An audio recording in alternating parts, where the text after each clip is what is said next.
Good evening, everyone. Welcome to the Science Fiction Economics Lab. This is Maiden Voyage. My name is Alberto. I'm the research director of Edge Riders, which is kind of a organizing partner behind that.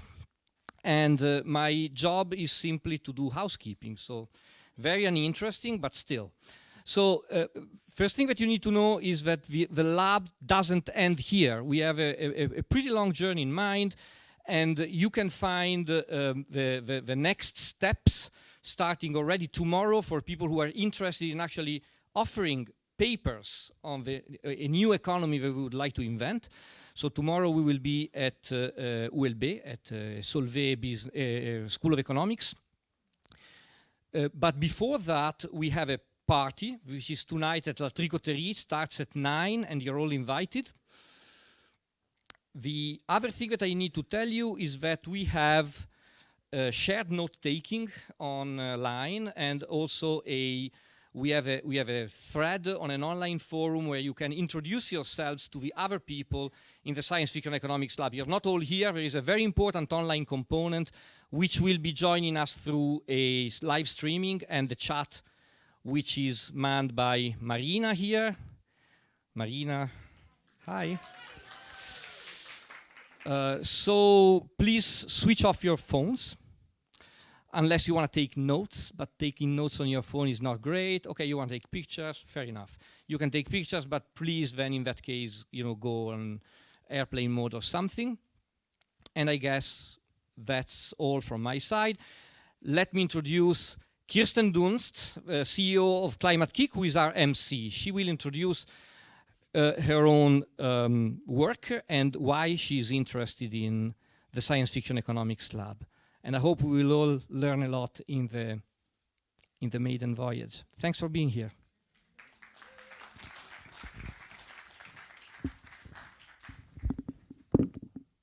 Thank you very much, Alberto. So my name is Kirsten Dunlop. Sorry, Alberto, but I thought I'd better say that just before. And no, don't worry. In the least, I'm also the one that's late, so I haven't started off the proceedings in a perfect sense. And actually, I've come from the European Parliament where the whole conversation was about science to policy. So it's a particularly interesting hyperlink, almost mental hyperlink into what we're here and what we're doing this evening.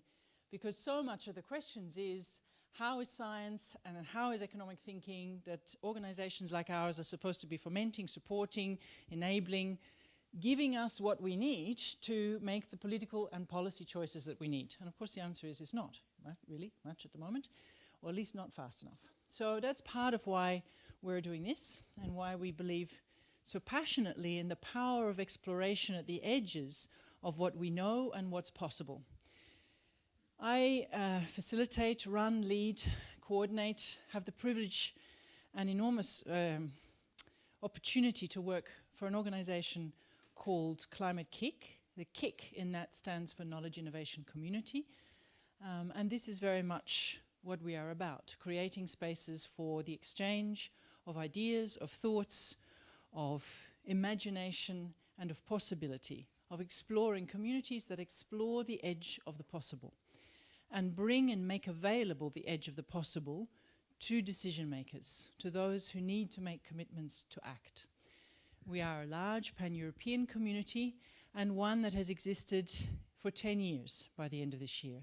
So we also have a lot of experience and learning about what it means to take public money, we are predominantly funded by taxpayer money, and to direct that at innovation, with the objective of that innovation being directed at climate action, climate change mitigation, climate change adaptation, and the whole world of things that needs to happen there. And one of the things that we've reflected on over the last 2 years, asking ourselves, we're about to turn 10, what should our next 10 years bring, is how hard it is to learn from the edges, even when, or possibly especially when, you are supposed to be doing innovation. How easy it is to type into a center, to ossify, to find ways to see yourself in the things that you recognize, that you know, in the known, and begin to build up a set of directives and policies and programs and initiatives that are all about the comfortable self-reinforcing loop of the things you expect to see, even when you're doing innovation. And I would argue especially when you're doing innovation, because you keep telling yourselves that it's innovative, so it's good. So one of the things we've really been challenging ourselves on is, if we're going to exist for the next 10 years, first of all, we need to understand our context. And our context is one in which there is radical discontinuous change. We need to think of ourselves in terms of relevance to that context, coherence with that context, and that requires us to be able to conceive of change and of innovation in relationship to change in the dimensions that is required, at the scale and the pace of whole-scale transformation of almost everything we know how to do, that we know how to live, and that we know how to believe in. So that's a very, very big ask. And when you start to say to yourself, we would have a license to operate only if we had that scale of ambition, then we need to start asking ourselves, well, how are we going to make sure that we are continuously testing our own assumptions on where innovation of that order might come from? And how do we find it, connect it to capital, connect it to policy, connect it to decision makers, and give it space to achieve the possible that is discontinuously different from what we've been doing for the last 150 years. That's why we're here. Because at the heart of the organization that we are sits a set of indicators of performance. And those indicators of performance are related to the concept of markets, of growth, of productivity, of jobs, of security, of competitiveness, of European relevance in a global context. They are solid, weighty, economic, social and political indicators, and they sit firmly in the grounds of the existing economic system.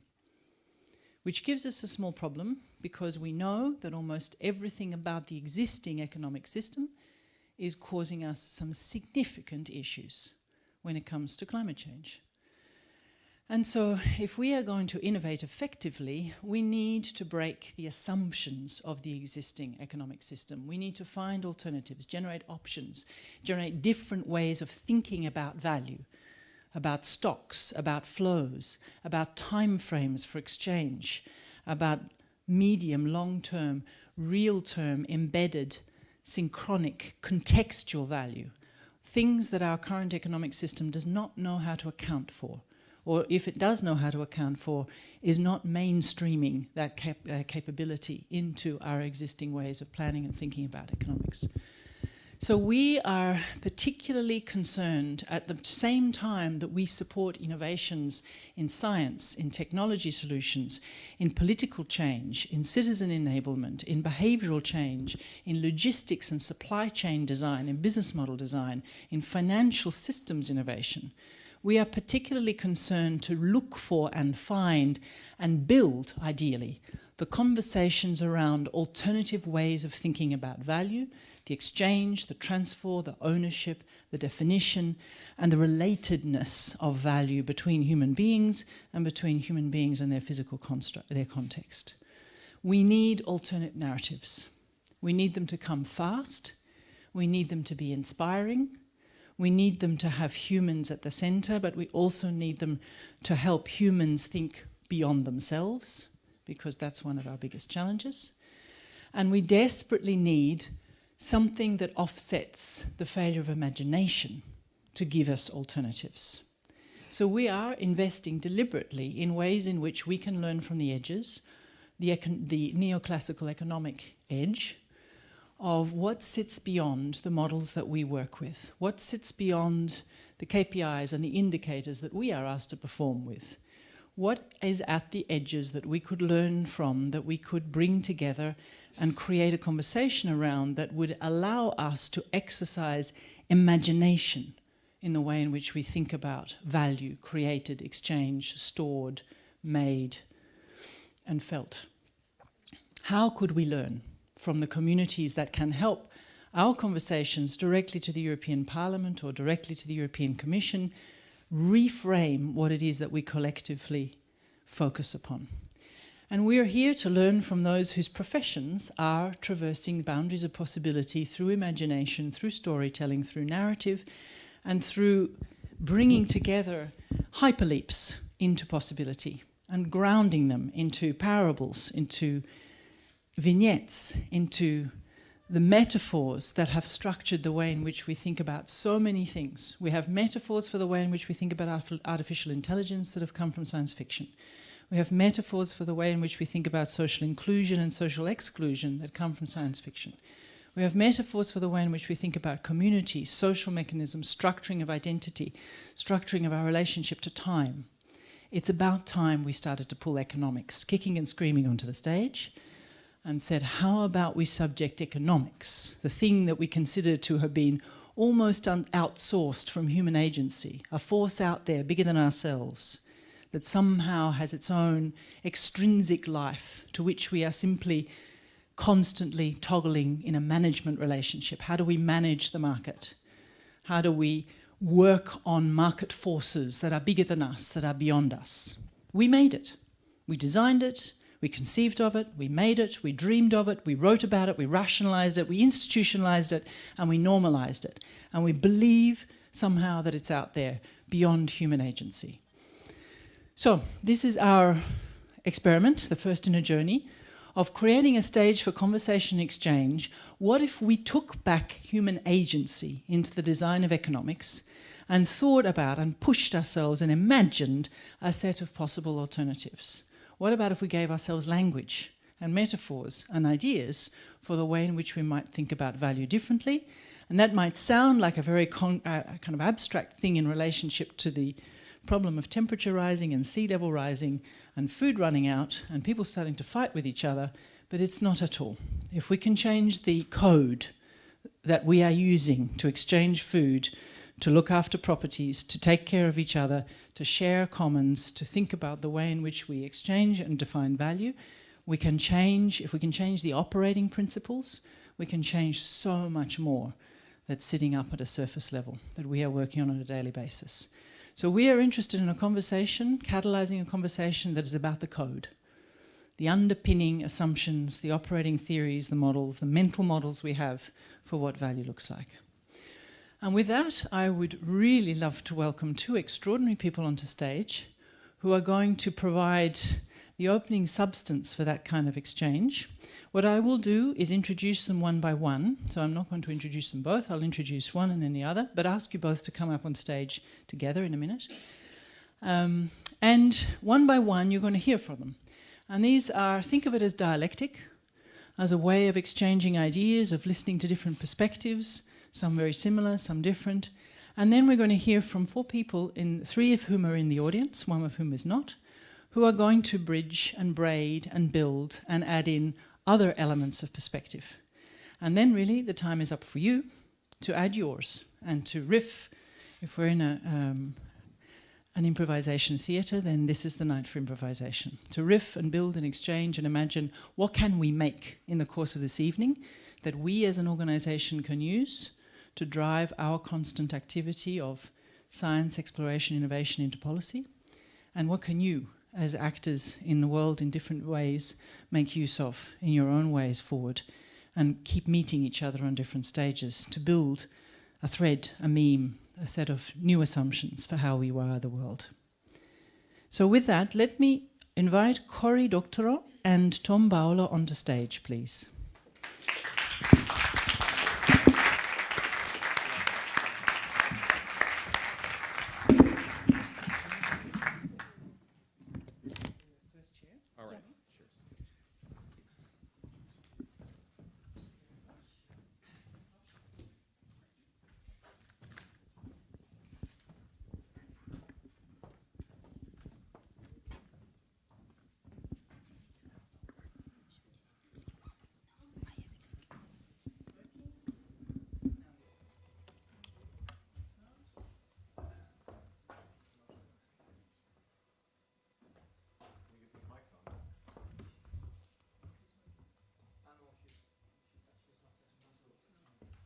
Mic's on.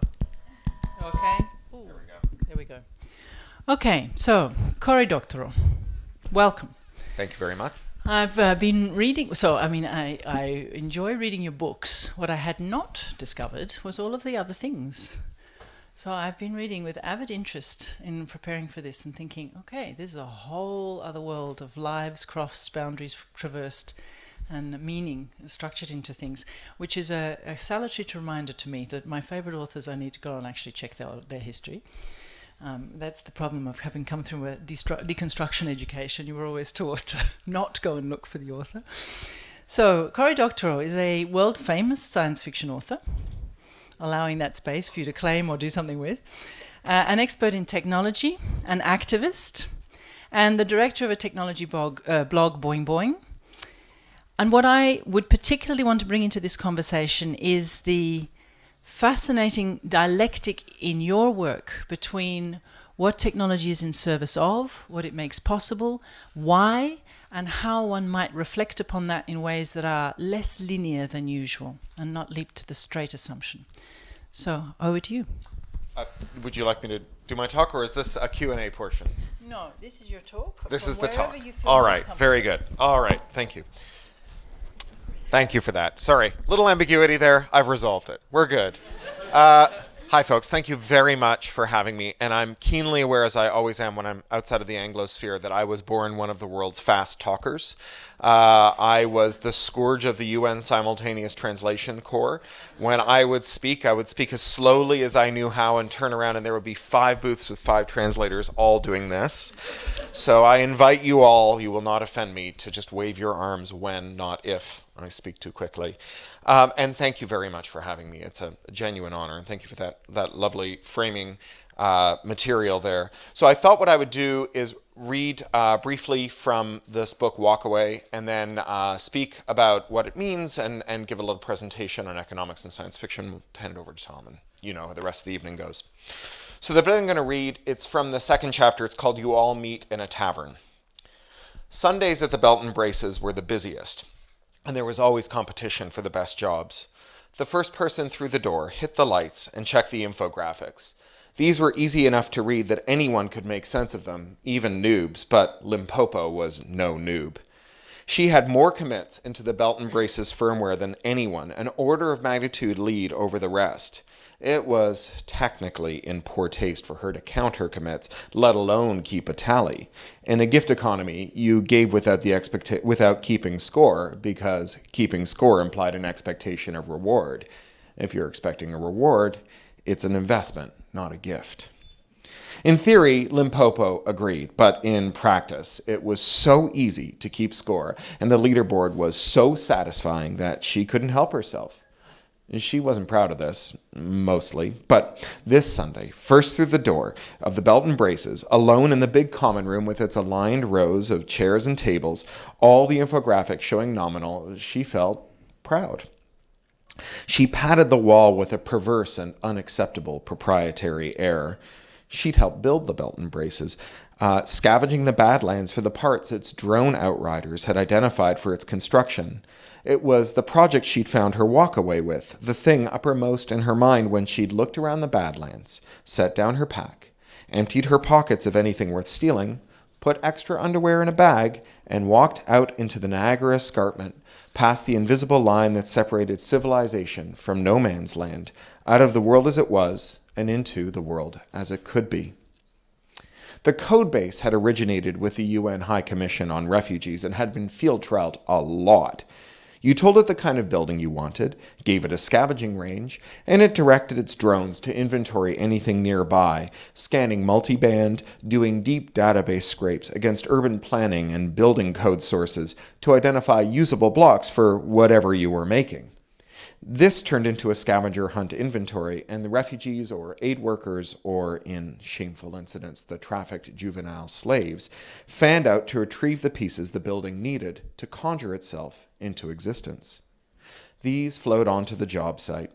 The building tracked and configured them, a continuously refactored critical path for its build plan that factored in the skill of its workers or robots or on-site at any moment.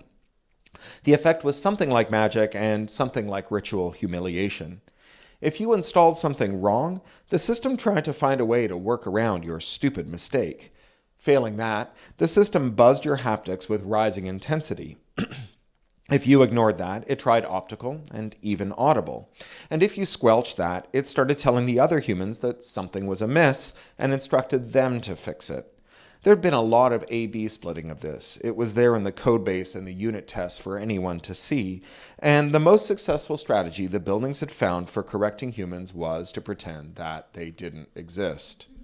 So, if you planted a piece of structural steel in a way that the buildings really couldn't work with and ignored the rising chorus of warnings, someone would be told that there was a piece of misaligned material and was tasked to it with high urgency. It was the same building the error the buildings generated if something slipped. The error didn't assume that a human being had fucked up through malice or incompetence. The initial theory had been that an error without a responsible party would be more socially graceful. People doubled down on their mistakes, especially when embarrassed in front of their peers. The name and shame alternate versions had shown that hot-cheeked, fierce denial was the biggest impediment to standing up any building. So, if you fucked up, soon someone would turn up with a mecha, or a forklift, or a screwdriver, and a job ticket to unfuck the thing that you were percussively maintaining into submission. You could pretend that you were doing the same job as that new guy, part of the solution instead of the cause of the problem.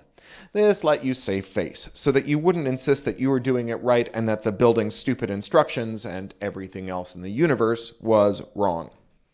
But reality was chewily weirder in a way that Limpopo loved.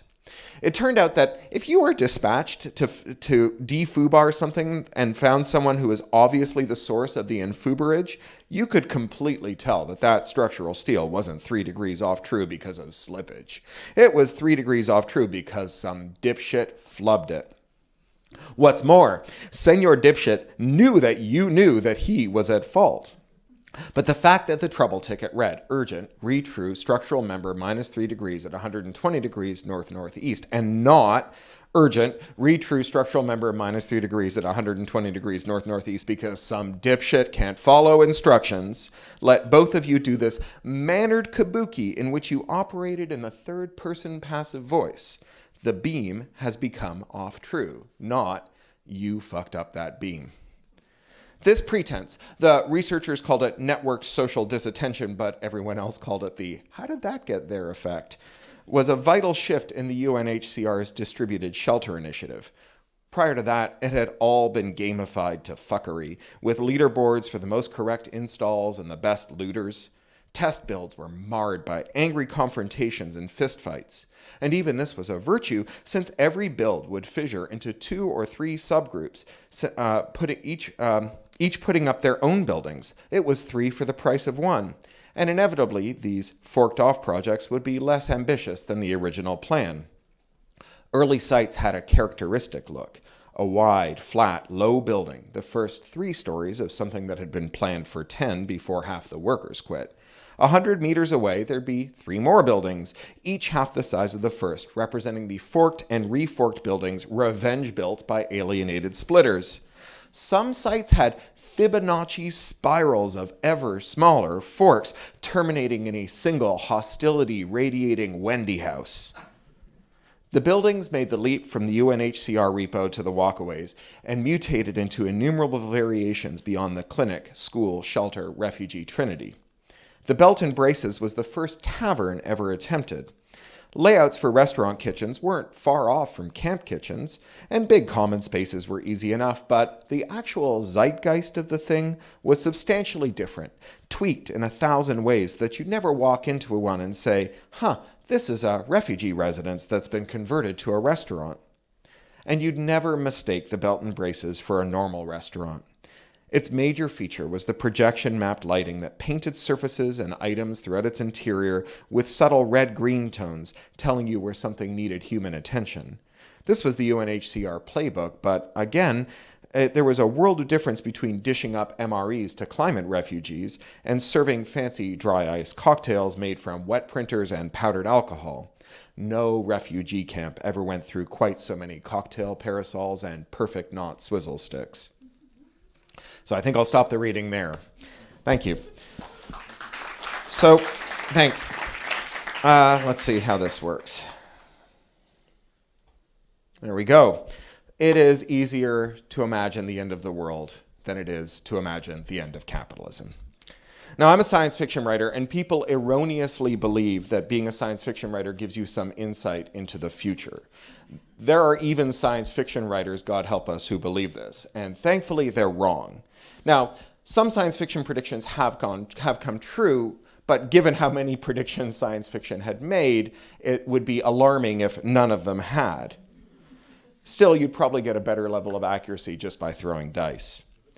But even though I have no pretense to being able to predict the future, I am really intensely interested in what future we will get. Specifically, I'm really interested in how we produce a better future than the one that we're currently on the glide path towards. The climate crisis, exacerbated by grotesque inequality and attended by pogroms and pandemics that leave behind ash heaps governed by sadistic autocrats. Now, there is a lot of science fiction that will tell you that story. After all, science fiction is a pulp literature, and in pulp literature, plot always comes first, which means that science fiction writers don't want to choose between the two great plots, man versus man and man versus nature. Given that choice, they'll merge them into man versus nature versus man, which is where a tsunami knocks your house down and then your neighbors come over to eat you. So thank goodness science fiction does not predict the future. In fact, thank goodness that nobody can predict the future. And the reason that nobody can predict the future is because what future we get changes based on what we do. Believers in a predictable future sometimes call themselves optimists and sometimes call themselves pessimists. But if you believe in a predictable future, what you are is a fatalist. You believe that the future will arrive no matter what action we take. And I am not a fatalist, I'm an activist. I believe that what we do can change the future. I believe the stories we tell ourselves can change what we do and therefore change the future. So take that man versus nature versus man story. You don't have to read science fiction to encounter this story. You can find it alive and well in the toxic doctrine of eco-fascists. These are people who believe that the solution to climate change is to kill half of humanity, the brown half. They tell themselves stories about how there's this great event coming, this rupture in which everything will break down. And then the lesser people will storm their borders and take their things. Like all racist beliefs, this is a demented fantasy. And yet, many of us find it easy to believe that if things get bad, the big problem is going to be that our neighbors will come over and eat us. And this isn't just a paranoid belief, it's a factually, empirically wrong belief. As the historian Rebecca Solnit documents in her outstanding 2009 book, A Paradise Built in Hell, crises are when we come together. They're not when we turn on each other. Specifically, crises starting with the 1906 earthquake in San Francisco and moving on to Katrina and Sandy and the earthquake in Haiti. These are moments in which that background refrigerator hum of petty grievance stops and leaves behind a kind of ringing silence in which you realize that you have more in common with your neighbors than you ever imagined, and whatever grudges you are nursing against them are irrelevant in the grand scheme of things. Crises are when people rise magnificently to the occasion. When the lights go out, your neighbors aren't coming over to your house with a shotgun, they're coming over to your house with a casserole dish. And if that's what actually happens, why is it so hard to convince people that the opposite is true? Well, it's a complex story with a lot of factors, but at least part of it is a well-documented cognitive bias called the availability heuristic. Now, that's when we assume that things are easier to imagine are more likely to occur. It's what convinces us that we're at high risk from plane crashes, despite the rarity, or that we should worry about poison in our kids' Halloween candy, despite the fact that this has literally never happened. This is why stories matter, not just because they inspire us to better futures, but because they can inform our intuition about the inevitability of worse futures to come, convincing us that a crisis will always become a catastrophe when our neighbor's secret lurking bestiality is revealed. Now, this belief is not just toxic, it's profoundly statistically innumerate. Now, if 99.99% of the world is made up of sadistic sociopaths, what are the odds that you and me and all the people we know are just basically okay? People who do the best that they can and sometimes do things that they regret. which is how I came to write Walkaway. Walkaway is a novel in which the super rich have automated away so many jobs that most of us have become surplus to requirements, even as climate change has continued to blight more and more of the earth, turning it into brownfield no man's land sites. And in this novel, those people simply walk away. They take over the brownfield sites, use drones to catalog the wreckage in the nearby ruins, and use software to design new buildings that use that material. They build these automated luxury resorts where small amounts of human labor are decomposed into individual tasks that anyone can perform, with the effect that you have these free autonomous zones that anyone can come and live in and use. Now, primarily, these get used as staging grounds for orienting new walkaways and planning new automated luxury resorts. The book's plot revolves around a crisis that's precipitated when researchers who've been working for the super rich have a breakthrough that allows them to see a world in which they'll be able to bequeath practical immortality to humans.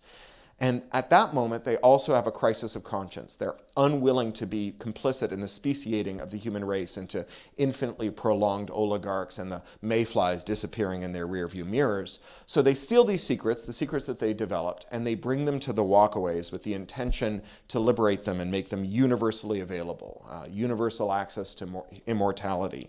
And that's when the shooting starts, because that's when the oligarchs realize that they're going to be stuck with the rest of us for all of time. And that brings out the Hellfire missiles. Now, fundamentally, Walkaway is a novel about abundance, which is a subject near and dear to economics and a subject that's had a bad rap in environmental thinking. Abundance is often conflated with capitalism's drive for eternal growth, and it's caught up in critiques dating all the way back to 1972 and the Limits to Growth paper from the Club of Rome. But abundance has meant many different things at different technological moments. When our ability to make tools was limited, abundance was a function of how many naturally occurring tools we could find. How many rock-based tools you could have was based on how many rocks that were already shaped like the tool that you need you could locate. Then we developed techniques for refining natural materials, which gave us a new kind of abundance. We didn't need to find rocks that were the right shape. We needed to find rocks that we could make into the right shape to do the thing that we use the rocks for. As our ability to refine raw materials expanded, so did the reach of abundance. Not because we were finding more rocks of the right shape, but because we were finding more ways to do the things that we use those rocks for. Technological advancements allow us to trade some combination of labor and energy for the right materials. You don't have to have hydrogen, but if you don't have hydrogen but you do have electricity, you can use electrolysis and crack hydrogen atoms out of water molecules. Capitalism is a major driver of this innovation because labor and materials and energy are costs that erode capitalist margins, and so the market is always finding ways to create these efficiencies. The embodied labor and energy and materials in manufactured goods are a fraction of their recent forebears. The Limits to Growth paper infamously imagined that we would run out of cars within a few decades because we would just run out of the world's budget for steel to make cars out of. But the amount of steel in a modern car, it's a tiny fraction of the steel that was in the cars in 1972. Or think of buildings. The amount of labor and energy and materials needed to enclose 1 cubic meter of space, whether that's housing or retail or manufacturing, has been in free fall for generations with no end in sight. Now, this insight that we would have this monotonic ratcheting down of the materials and energy and resources and labor was what prompted Keynes to write Economic Possibilities for Our Grandchildren, in which he infamously predicted that by 2030, our descendants would only be working a few days a week and would be showered with all the material luxuries they could possibly need. But Keynes had not reckoned with the flexibility of desire, with demand elasticity. The idea that marketing would be a praxis of its own, a technology to convince people to want new things, even as new things became available. Now, this is not the worst thing in the world, although again, marketing is another thing that gets a kind of bad rap. The expectation that your children will all survive to adulthood, that's a relatively new one, and it was sold to us. It was marketed to us through public health programs that fundamentally changed our expectations about the kind of life and comfort that we could expect. Our ability to make things that more efficiently has been locked in a Red Queen's race with our ability to convince ourselves to want more of the things that we make. But abundance isn't merely a function of what we can make, nor is it merely a function of what we want. It is a function of both of those at the intersection of how we distribute what we can make. Even when you have a lot, who gets what and where and when, that's the hard problem. Orthodox economics say that markets are the best way to make these allocation decisions, that computing who should get what when would consume more computing power than we could possibly muster, so instead we have to use markets as giant non-deterministic computers to aggregate the choices and preferences of buyers and sellers to zero in on ever more efficient allocations. And in recent years, we've seen markets deploy computing power to do allocations that are kind of fractional allocations, where instead of owning a thing, you merely acquire the use of it very briefly. So rather than owning a car, you could subscribe to a car sharing service, the service that gives you a car exactly when you need it and tucks it away neatly in a reserved parking bay when you don't. The car can be serviced and maintained and fueled and cleaned by someone else and accumulate data about its driving and usage that can be mined to improve this service and the design of future cars. And there's a lot to like about this model. What if we don't all need our own cars or anything else that could be efficiently allocated and reallocated with networks, from hammers to lawnmowers to suitcases, and instead, at the moment that we need one of these things, it appears in a form that was better than we could have afforded or created at sufficient scale to give everyone one, and then when we're done with it, it whisks itself away to the next person who needs it. And at the end of its duty cycle, it gracefully decomposes back into the material stream, leaving nothing behind but a cloud of usage data so that its successor can be made even better. The problem with this arrangement is not what's being done, but who it's being done for and who it's being done to. The problem is that when these systems are run as for-profit, market-based entities, they become primarily rent seekers. They don't replace private property with communally owned or shared property. They replace private property with digital feudalism. Digital feudalism is when only one actor in the economy gets to own property, an aristocracy, and everyone else uses that property in accord with the wishes and desires and whims of the aristocrats. And in digital feudalism, the aristocrats aren't human beings. In digital feudalism, aristocrats are immortal transhuman colony organisms called limited liability companies that treat humans as their inconvenient gut flora. So this is where science fiction comes in. Science fiction has a signature move. Science fiction can imagine a technology divorced from its social and economic context, as in, what would the so-called sharing economy look like if it was run by cooperatives or by the state? Under capitalism, we're encouraged to equate abundance with, I currently own the things I currently or might need in the future. But having to own and maintain and keep track of everything you need and everything you might need is not a luxury, it's a burden. Think of toilet paper. If you've ever gone backpacking somewhere where they don't have a lot of money or resources, you may have found yourself carrying a roll of toilet paper with you everywhere you go. Wealthy, prosperous societies do not demand that we each carry around our own grubby, disintegrating toilet roll. In well-managed civilizations, there is always toilet paper at the moment that you need it, and you don't have to think about it. That's what abundance looks like. And it not only means that you don't have to devote your scarce mental resources to the pointless task of toilet paper management, it also means that you use less toilet paper overall. There's less wastage from having everyone carrying around toilet paper until it falls apart. And we can set standards for that toilet paper and for its material inputs that are well matched with both our plumbing and our sources of cellulosic plant-based material. Abundance, then, is the intersection of our available inputs, that's material and labor and energy, our ability to use them efficiently, that's our praxis, and what we want, that's our desire, and how we allocate them, that's our coordination. Seen in this light, there are plenty of ways to imagine continuous growth without limits. We can imagine that growth coming from improved allocation, or from the rise of a Zen movement that makes us want less. Think of Marie Kondo and her project to convince us that all we ever really needed was a single smooth river rock that reminds us of our mother, right? If you could technologize that, you could have abundance with far less things. Or think of improved techniques to make more out of less, with less energy and less labor and less material. Or think of better distribution that puts your desired object in your hand when you need it and sends it to someone else when you don't. This is a model for what some have called fully automated luxury communism, and it's really the animating principle behind the novel Walkaway. They are living as though it were the first days of a better nation, consciously, deliberately trying to create a new civilization in parallel to the failing world of the oligarchy, built on human thriving and not markets.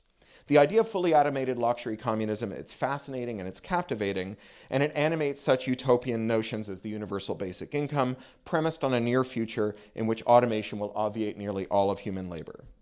But I want to talk about a competing utopian vision, one that's much more urgent and much closer to hand.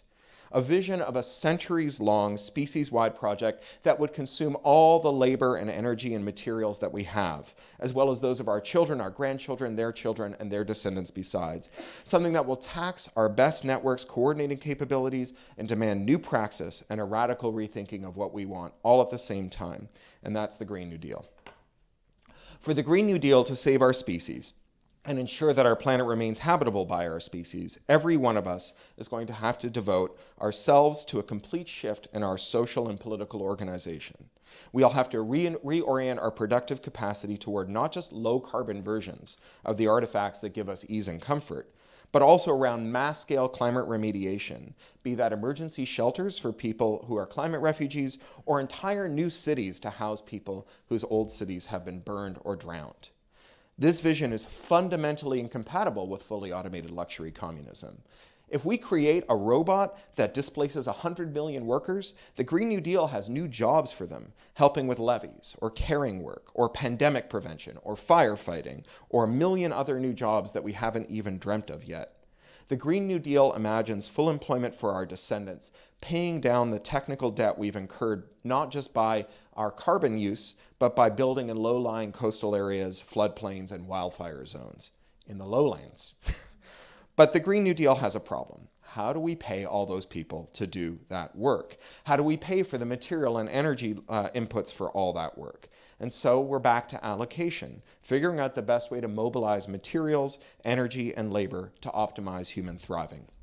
Now, orthodox market economics, it says that we can't do this, that our world of rational, utility-maximizing, selfish actors will instead always make short-term choices that allocate our labor and materials and energy to Happy Meal toys, fart machine apps, and energy drinks. But this is circular reasoning. The reason we've been told to use markets to allocate things is because they maximize human thriving. And humans can't thrive when we allow the only known planet capable of sustaining human life to be degraded to the point where it can no longer do that. This is a high-stakes macrocosmic version of the economic conundrum that happens in every recession. So you have a factory that makes things that people want. You have workers who want to work in that factory. You have suppliers who want to give it energy and materials.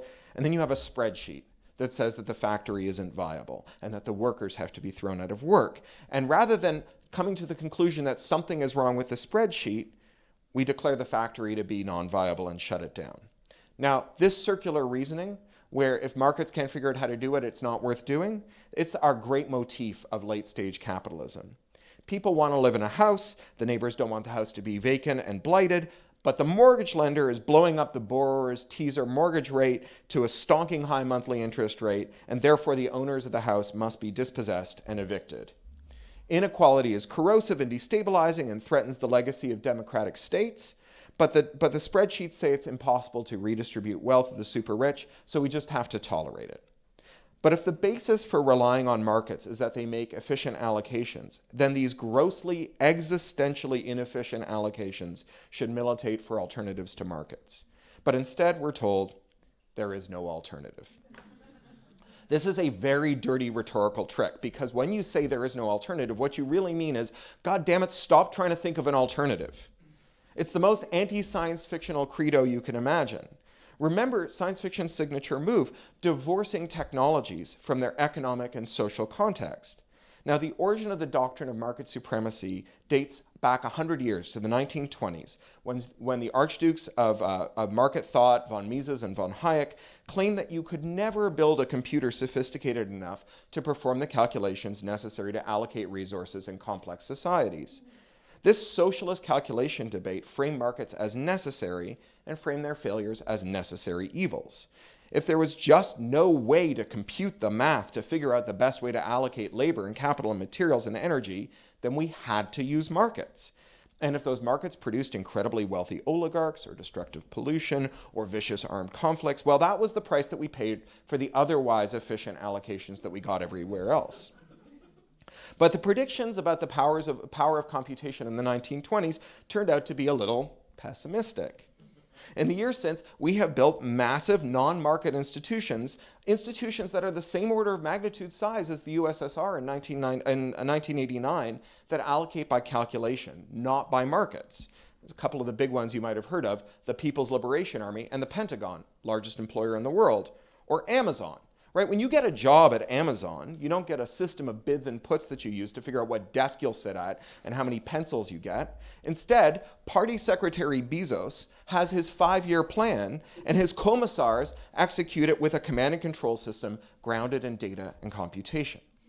Now, science fiction can take the imaginative leap that says, what if instead of having all those decisions dictated by an autocrat, we put them under democratic control?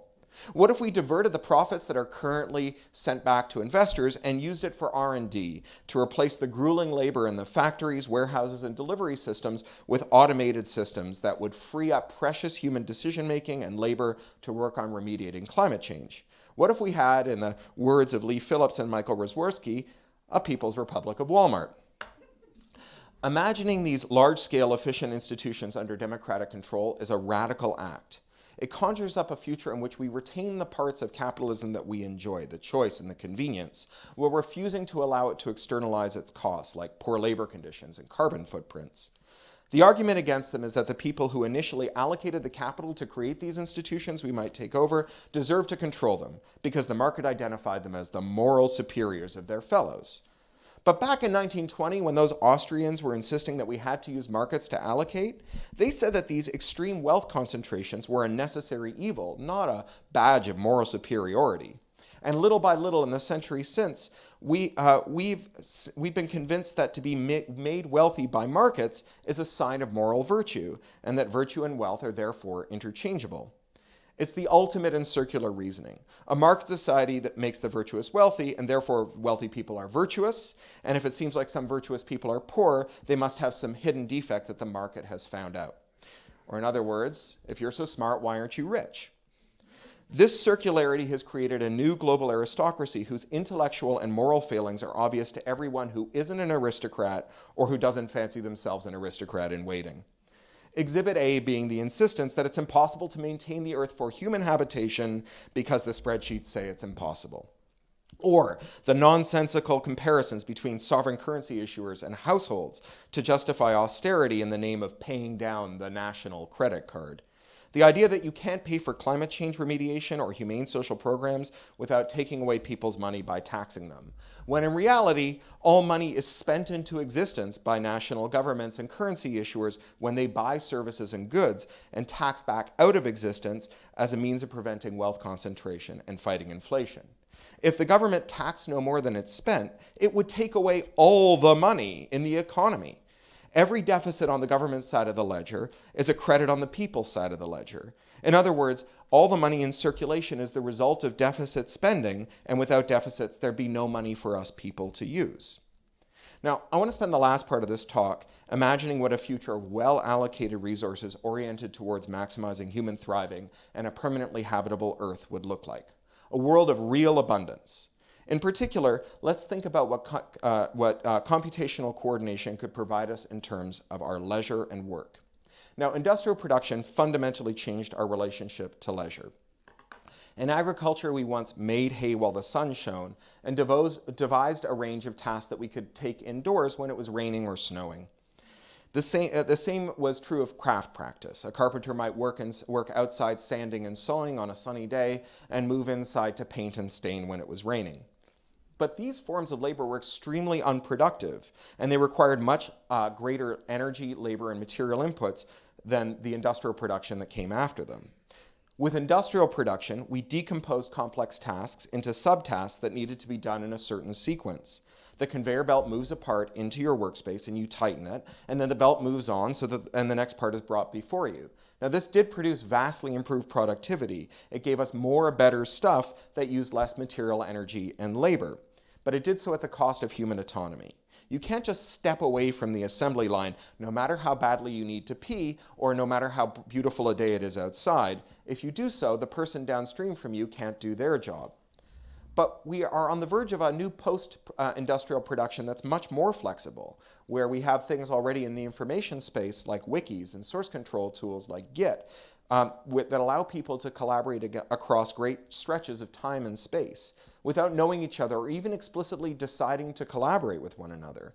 This digital infrastructure, it acts as a kind of scaffold that can catch, support, and organize human labor.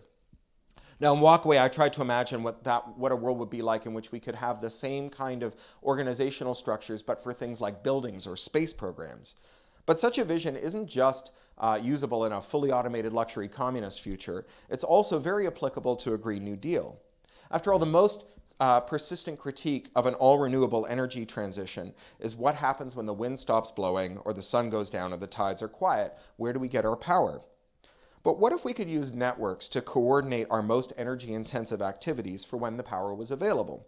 Today, for example, we only smelt aluminum when there's a dam nearby the smelter that is producing more energy than the grid can take up. And then we smelt the aluminum, which is a very energy-intensive process. It effectively acts as a battery because it removes aluminum smelting from the base load that we need energy for the rest of the time.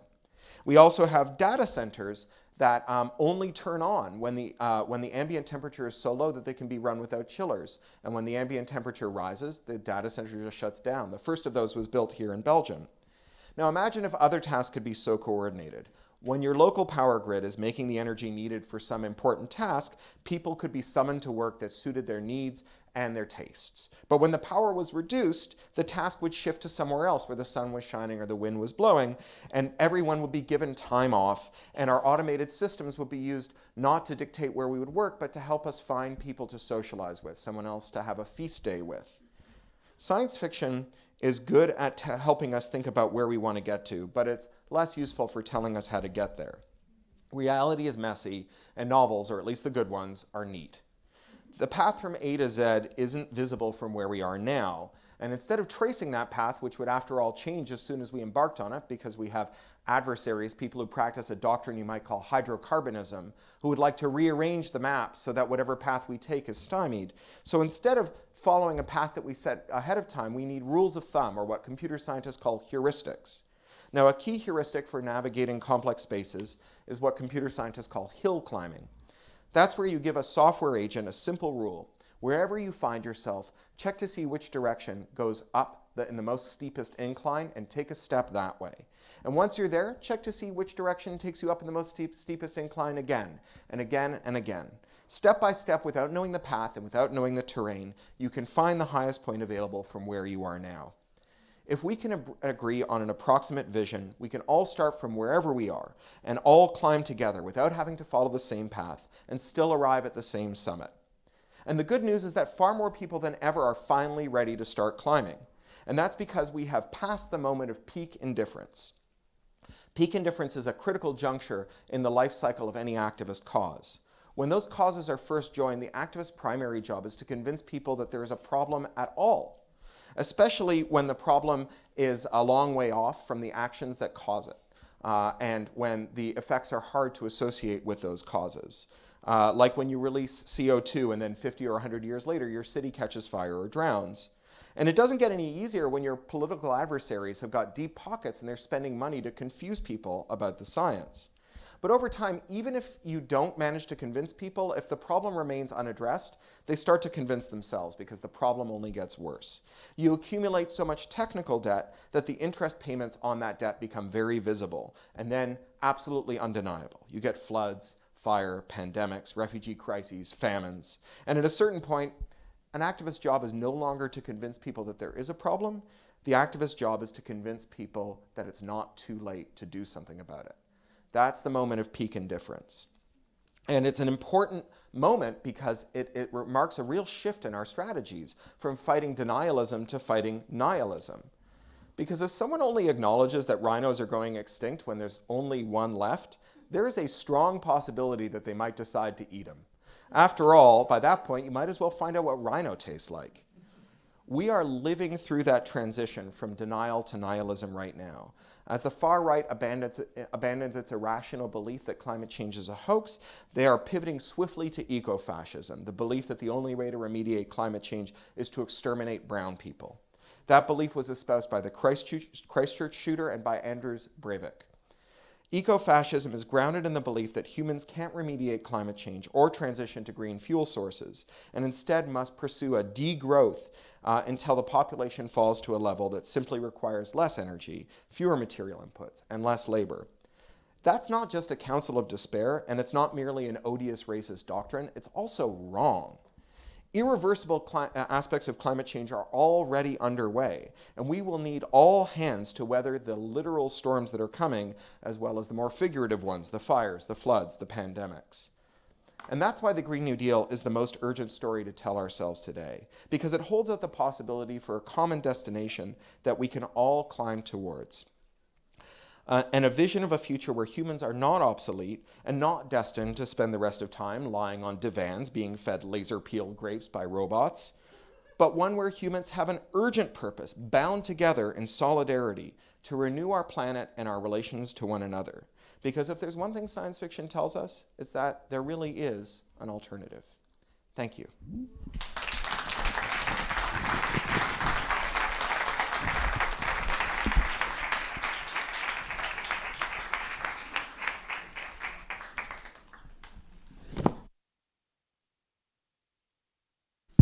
Thank you. Thank you very much indeed. Now, I know that there may well be a whole lot of questions or builds or just a request to re-articulate exactly what you said, that about immortal somethings that treat human beings as their gut flora, that I know I'm going to definitely want to capture. But I'm going to suggest we hold that and immediately move to a dialogue with a different perspective, and one that will come at this point from Tom Bauler. Am I pronouncing it correctly? As you want. As I want, okay. So let's build with that.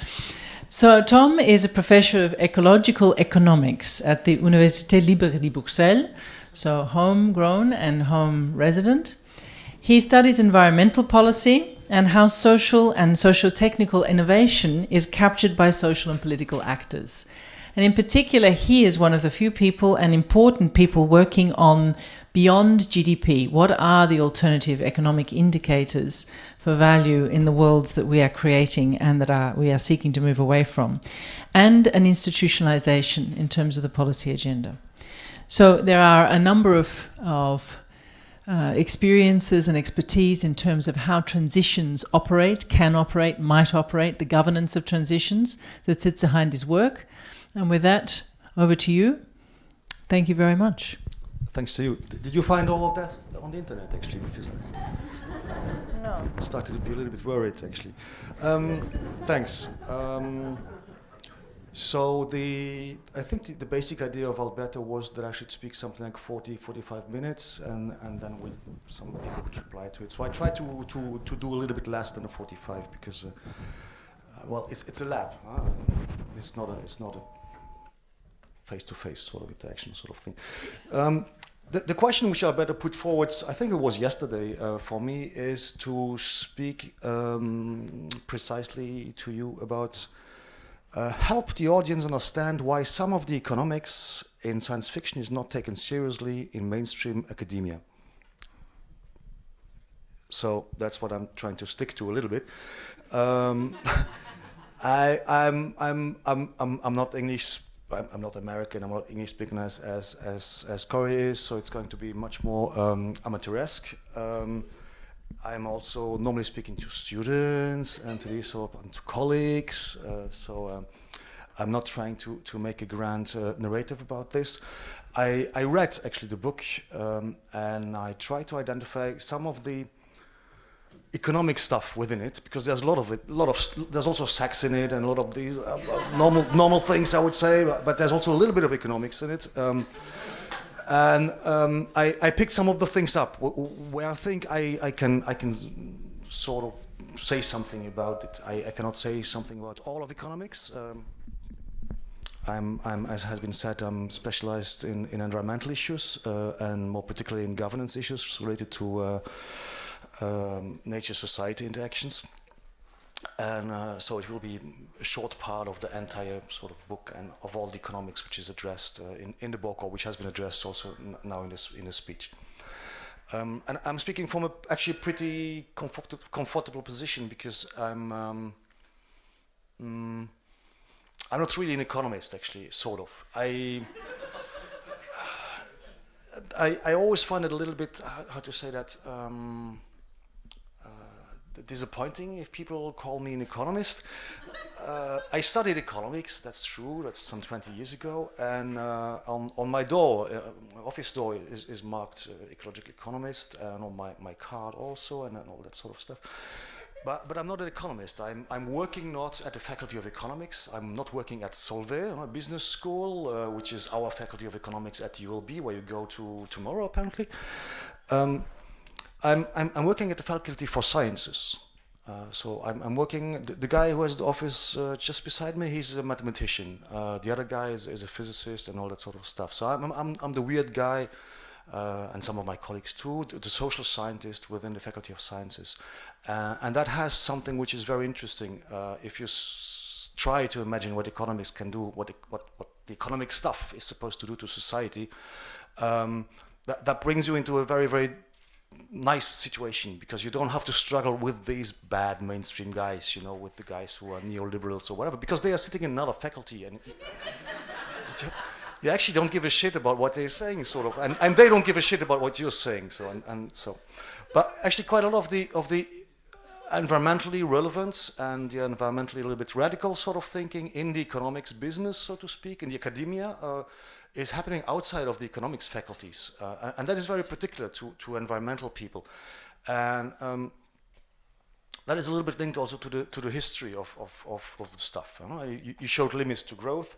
That is basically has been in the first instance has been computer scientists meeting some natural scientists, and they try to figure out what happens with what they called at that time computers. But the basic fun they had is to run the computers. The rest was a little bit a side sort of kick for them. And it's a little bit the same in my faculty in general. That is, we're trying to understand what does the society, nature, environments sort of interaction, interrelationships.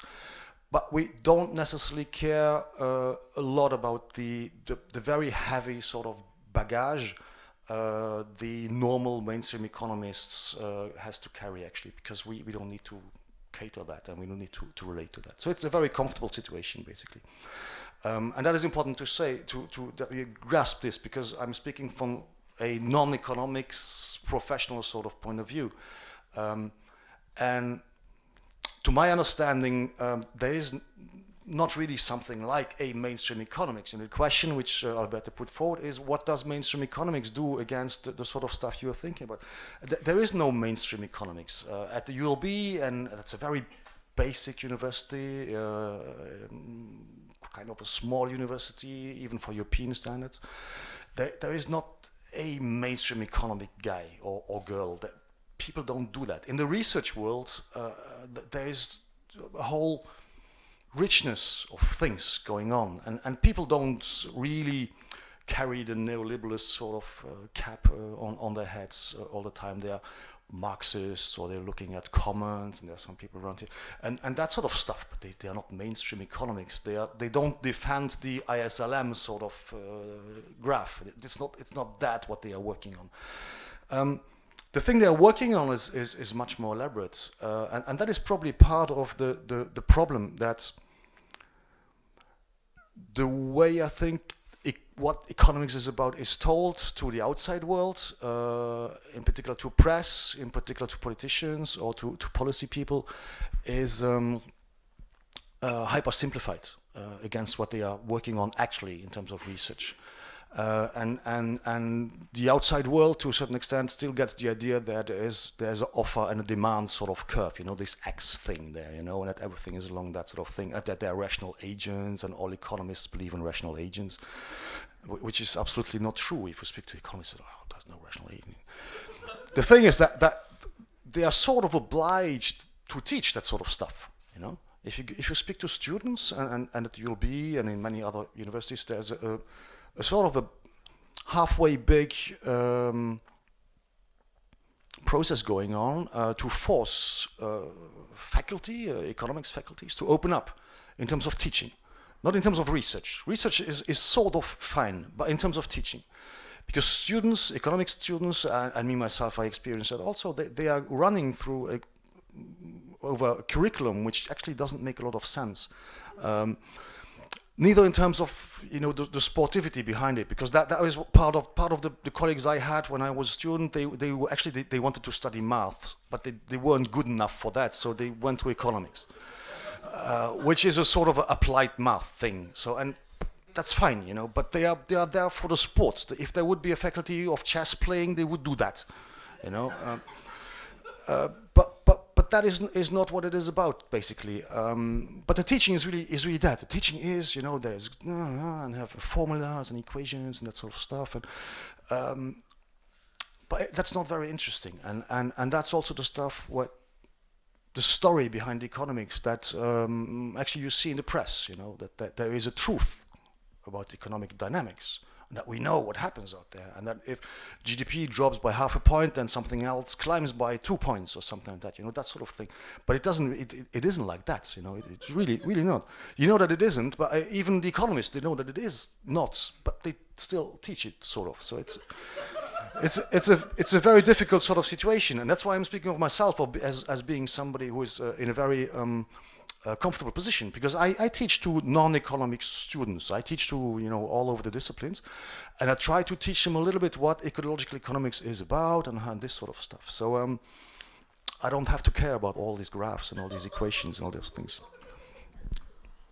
Okay, the thing is, and that's where the struggle begins with my colleagues from the Faculty of Economics, is that most of them actually think that students should run through this. That you have to do that thing 4 or 5 years of the very classical sort of equation, mathematized, kind of stupid economics. And you will have by the end, in your last years, you have 1 or 2 option courses on Marxism or that sort of stuff. That's fine. But all the rest, you have to do that in order to be able to carry the label as being an economist. And then only if you can do that, you can start to really dive into the critique of, for instance, GDP or macroeconomic dynamics or that sort of things.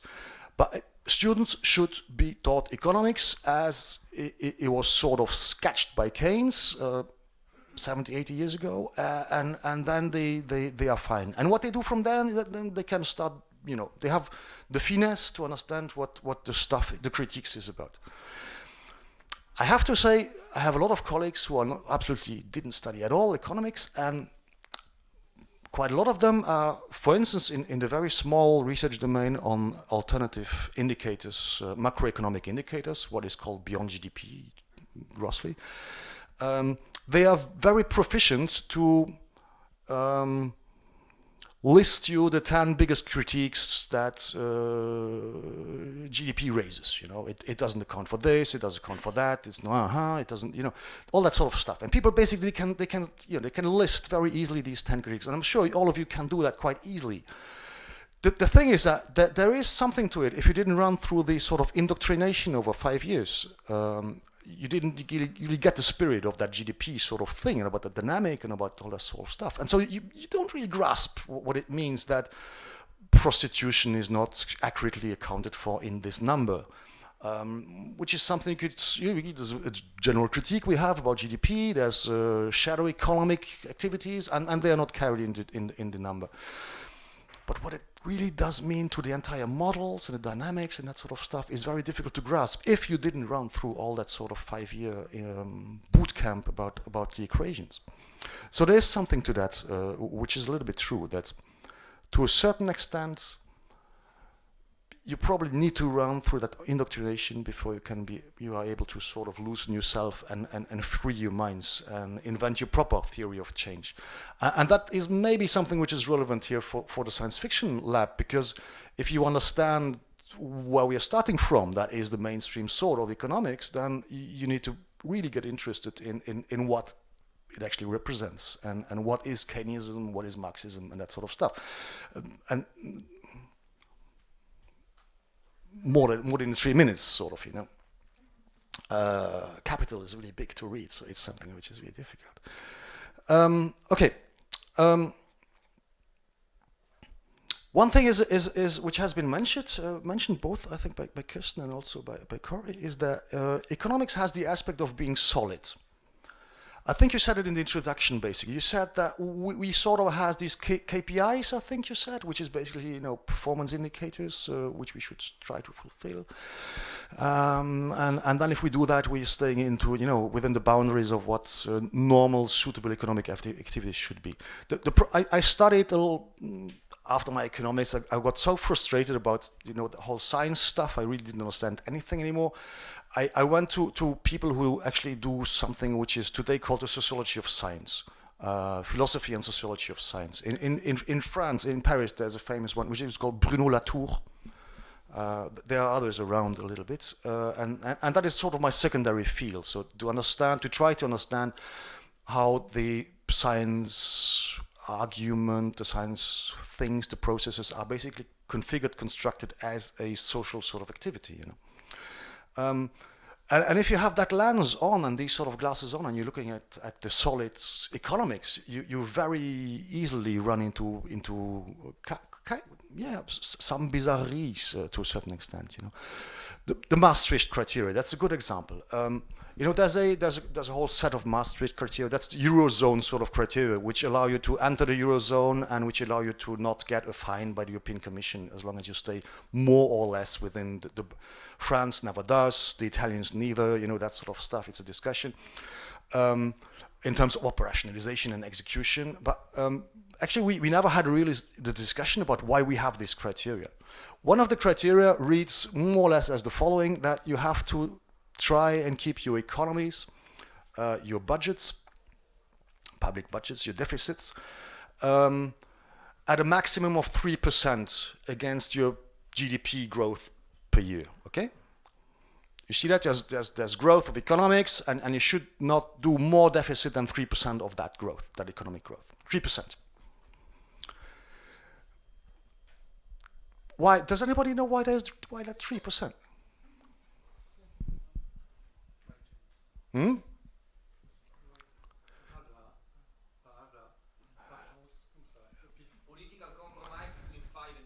Yeah, that's what we imagine. Yeah, that's what we imagine. You know how the story goes, and it's a real story. Is that when Maastricht that was the 90s more or less, when they discussed Maastricht, they already had that sort of turnaround of the presidencies of the European institutions, you know, and at that precise time when they started to finalize the negotiations about the Maastricht criteria, it was France. And the minister at that then, you know, in these turnaround things, the guy who is the minister of the economics, probably minister of the economics, I assume, of France, he's the president of the working group with all the other ministers of the economics of the member states. And so he has to put on the table a proposal. The guy forgot that there was this thing about the criteria, and they had to go the other day, you know, to Brussels.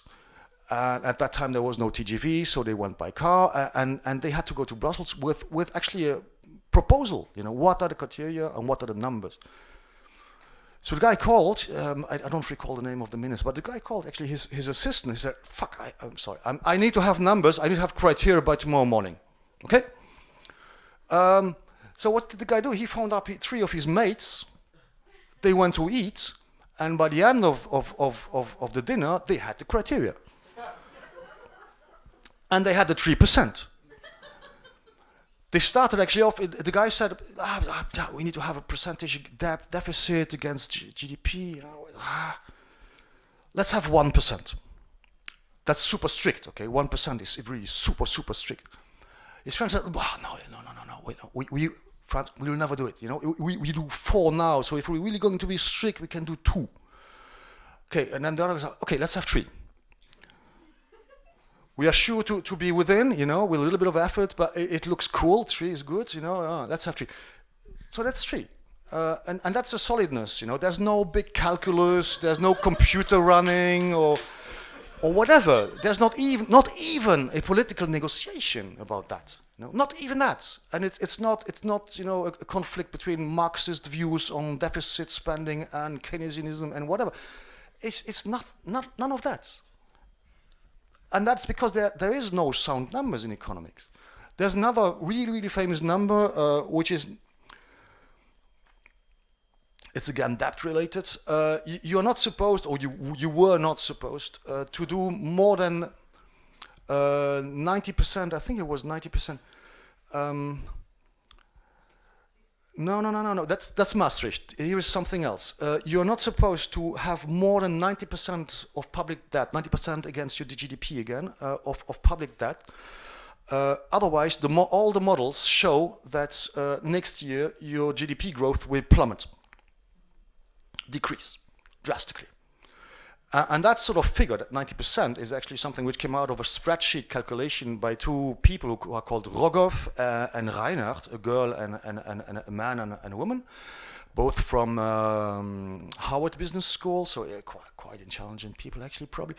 90%, and much of the World Bank and of the International Monetary Fund sort of thinks, when do you give more money to the African countries? They looked at this 90 sort of % threshold. At one point, actually, a PhD candidate from the university, from Boston University, which is against Howard, sort of a tiny idiot. It's for the guys who are not good enough for MIT in Boston, for MIT and Howard. They go to Boston University. They have an exercise in the first year of PhD candidates in economics that is take whatever paper and redo the calculations. Take the data, redo the calculations, which is a very idiotic sort of exercise, but it's, by doing calculations that you learn how to do calculations. And so the guy actually, he called Rogoff, and he said, could I have your spreadsheet? I have this exercise to do. It's really a stupid thing, but I have to recalculate. Could you give me the data? I just redo this thing. And he thought it was a 2-minute exercise, He got the data. Rogoff was quite cool to do the calculation, all that sort of stuff. We can even maybe meet or whatever and discuss it through if you have difficulties. Overnight, the guy did the calculations with the spreadsheet sort of data stuff, and he found there was no 90%. It was 180 or something like that, or whatever, double. I don't recall, 160 or something like that. Which is, African countries got refused money because there was this 90%, because it would fuck up the future sort of growth, What happened is that Rogoff and Reinhardt, they did an error. When you do spreadsheet calculations, you want to have the formula actually, repeated to all your cells in a column. You drag it down. How many of you did, the fingers slipped and it didn't went to the end? That's what happened. The formula didn't go to the end of the spreadsheet because it was like 10,000 rows, because it was longitudinal studies over the last 100 years of GDP growth, over that sort of stuff. It didn't go to the end, basically. So the result was obviously was not good because of that sort of, it was idiotic error, human error. So solidness in terms of economics, and there's many of these stories. You could go on and go on. There's many of these things because it's economists are just humans and they don't, okay. I'm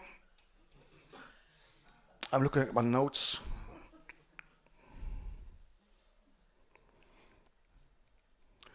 Okay, the thing is that in the novel, I'm coming back to the novel now, I'm switching this thing, I'm coming back to the novel, and maybe also a little bit on my home turf, which is ecological economics. And I looked, and you spoke also about climate change. I think we all speak about climate change right now in these moments, and it's really good we do, finally.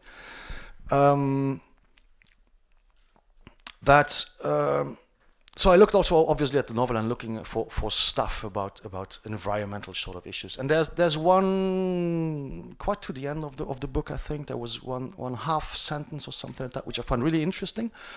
That was you cannot. I think it was more or less that you cannot shop yourself away from climate change.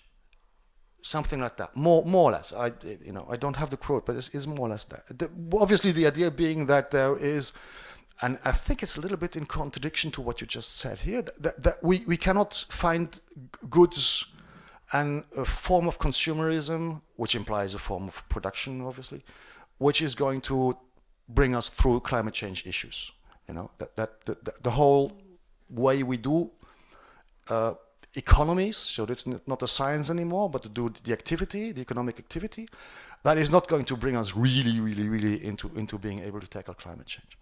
And there's a lot of reasons to that, and I want to take maybe 5 minutes about that. Probably most of it is very familiar to most of you, but whatever, I think it's important to me, so, and as you don't have the choice, it's me speaking. Okay.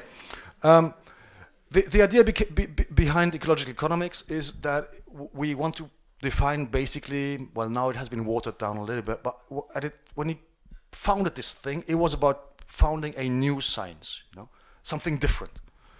Not something which is attached to that disciplines and these faculties, these things, these pillars, but something new. Because there was a whole bunch of ecologists, so the biologists, and the guy looking at the ecosystems, who in the 70s, late 70s, mid 70s, they got stuck. Because they tried to understand why ecosystems perished, and it was always, the main reason for that was always human activity, and in particular human economic activity. And on the other hand, same periods, mid 70s, you had a lot of economists, and they were looking at what actually is the substratum of economic activity, that resources thing. And they got a little bit upset about the fact that in classical 1970s, in classical economics, resources were not really spoken about. The last guy who spoke about resources, that was Marx. And that was by that almost 100 years ago. So there was a whole blank spot where hardly anybody spoke about resources, energy use, and all that sort of stuff. There was talk about pollution, since after Second World War and that sort of stuff, but not about resources. So there was a common interest, on one hand, from economists, from a certain type of economists, and on the other hand, from biologists, if you want, ecologists, to look at these interactions. And they basically found ecological economics as a new scientific sort of endeavor, which is neither ecological nor economic, but something in between both, actually.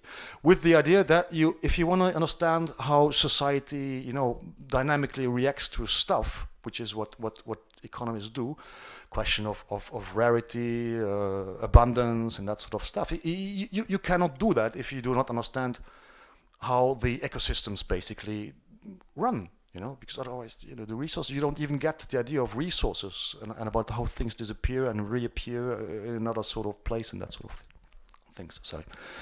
So ecological economics as a new science, an interrelation sort of science. It was very funny. I think it was a good load of fun, and the people who speak of these times, they really speak of it as being something like a nice challenge, actually, to think this out, to think that there might be a way to found a new science which is not pillared, but it's something more horizontal and which tries to understand interrelations. So that grew into principles of ecological economics, and there are 6 or 8 or 10 or whatever, but some of them are really obvious. The first one is infinite economic growth or economic activity is obviously impossible if you have a planet that is a globe and is finite. That's very obvious sort of stuff. Ignorance. If you're looking at ecosystems, we will never be able to understand really deeply how ecosystems work. Simply because we are part of it. It's just impossible. So there's a big deal of ignorance and uncertainties attached to our knowledge, and attached to our knowledge of the understanding of the interrelationships between climate change and ecological sort of challenges and economic activity. The long term, if you look at ecosystems, it's the long term. And you said nobody can predict whatever, and in particular economists, they cannot predict whatever. The models we have, they don't predict anything, not even GDP growth, which is a very basic indicator. If you probably know how that works, in Belgium there's a institution who has the computer which runs the predictions on GDP. That's the Bureau Fédéral du Plan. There's a guy, presses the button 4 times a year. Because there are these predictions, they come out 4 times a year with a leaflet. It's a 2-sided leaflet. It's quite well done, and it's like that since 40 years more or less. It's very traditional sort of. So 4 times a year, somebody pushes on the button of the computer, and blah, blah, blah, comes out, it's going to be 1.1% more GDP in the second quarter of 2019 or something like that.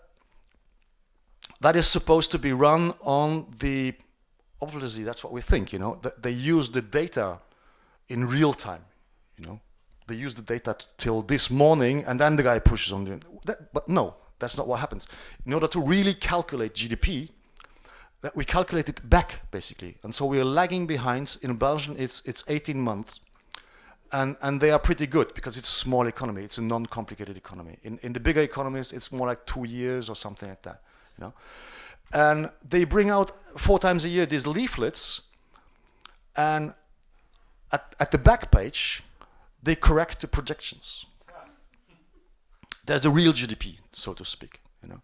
And not even that real GDP is taken into account to do the future projections. And the future projections, they only run for a quarter, at the best for a year. If you're trying to understand what ecosystems and how they evolve, you know, a year is irrelevant, you know. You should not even get up from your bed in the morning if you can just do a year.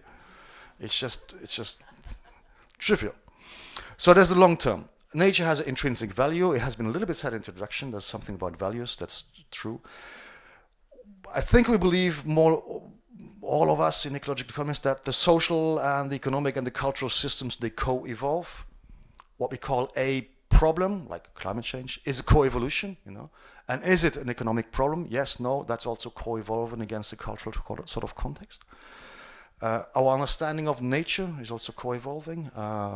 We had the ozone layer sort of problem a couple of years ago, and now we have something else, and then, you know, we will have something else in a couple of years again.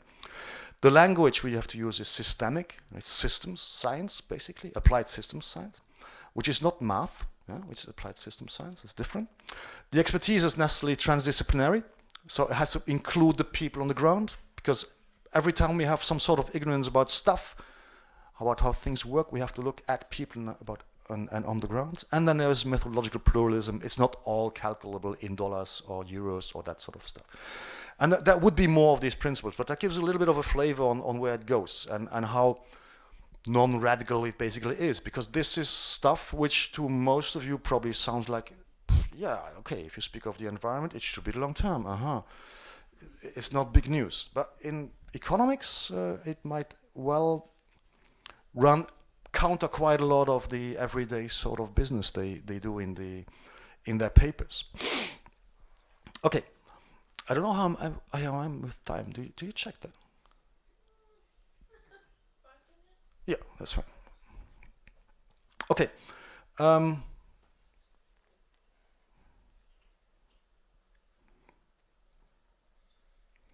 There's something which also has been said about in the introduction. I'm looking on with my work on empirics about capture.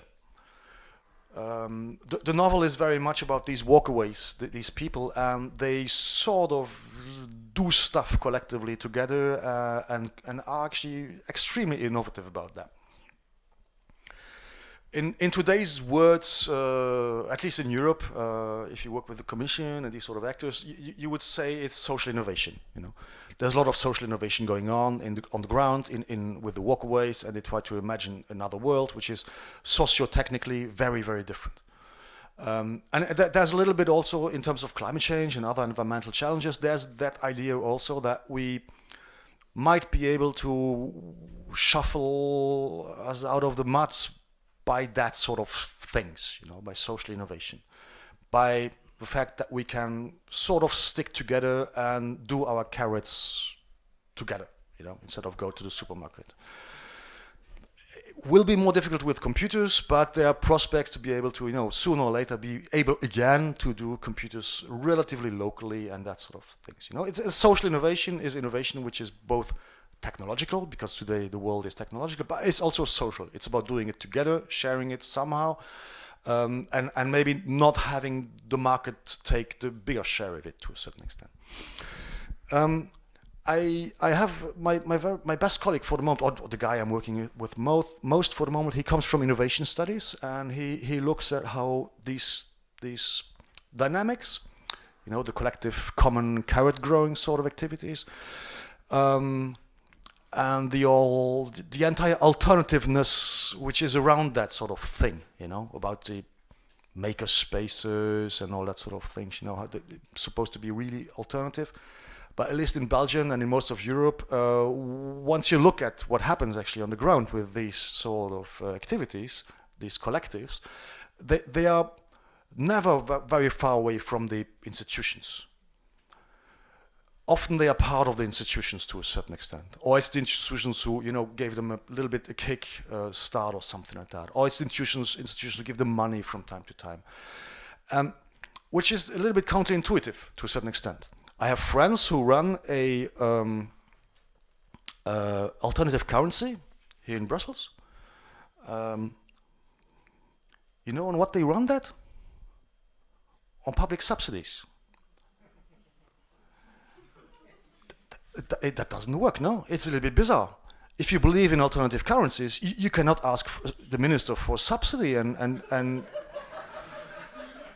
or probably you have to, you know, because that's how the system still runs. And so you have this capture and transformation sort of dynamics, which are fundamentally very interesting. And they're getting even more interesting if you're starting to speak with the people who do these sort of things and try to make them think around how far or how close they are to, you know, the system they want to disruptively change.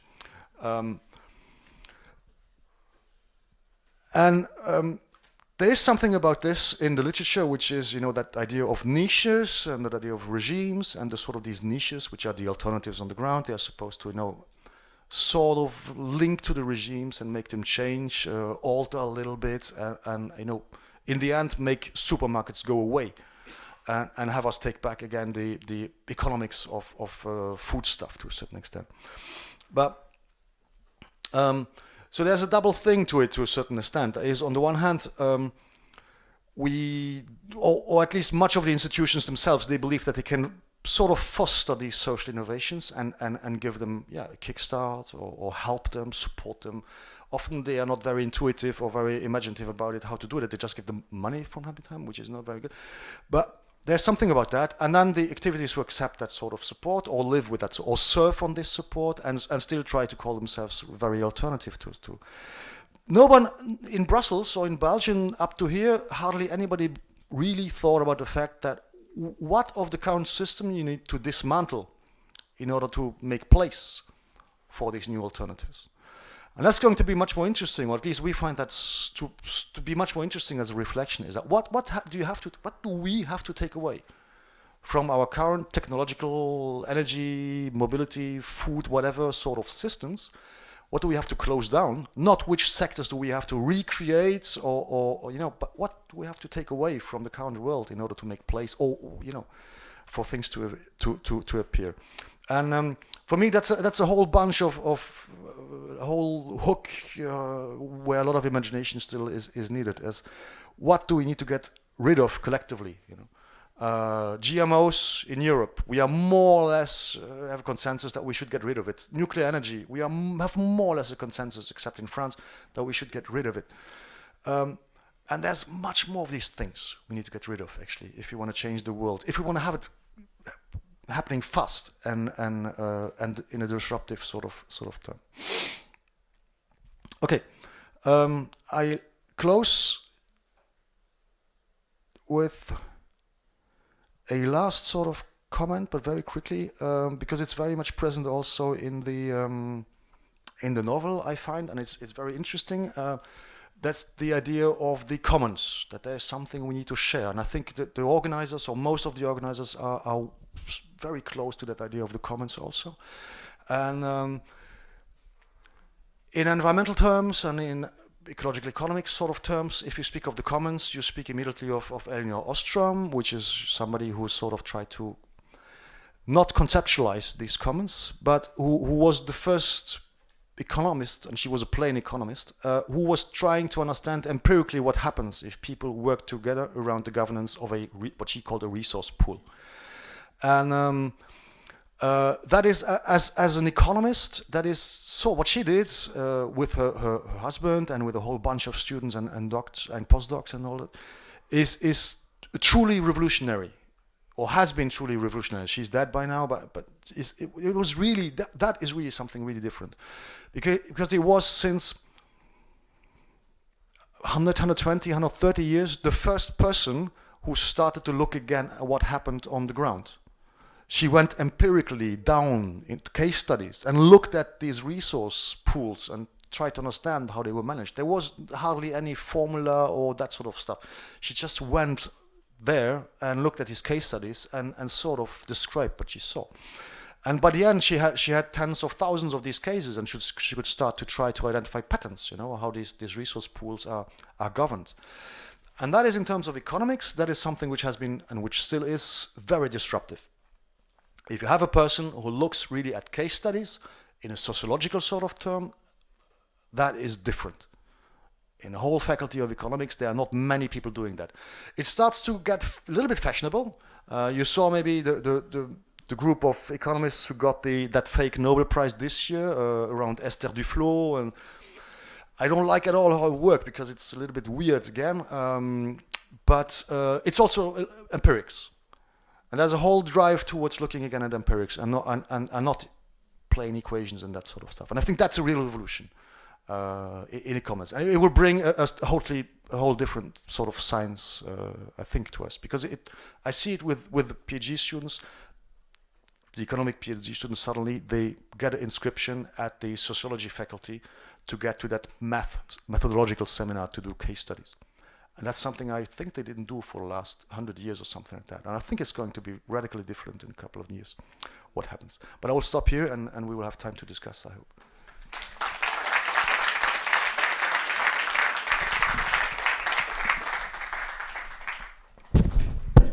Thank you very much indeed, Tom.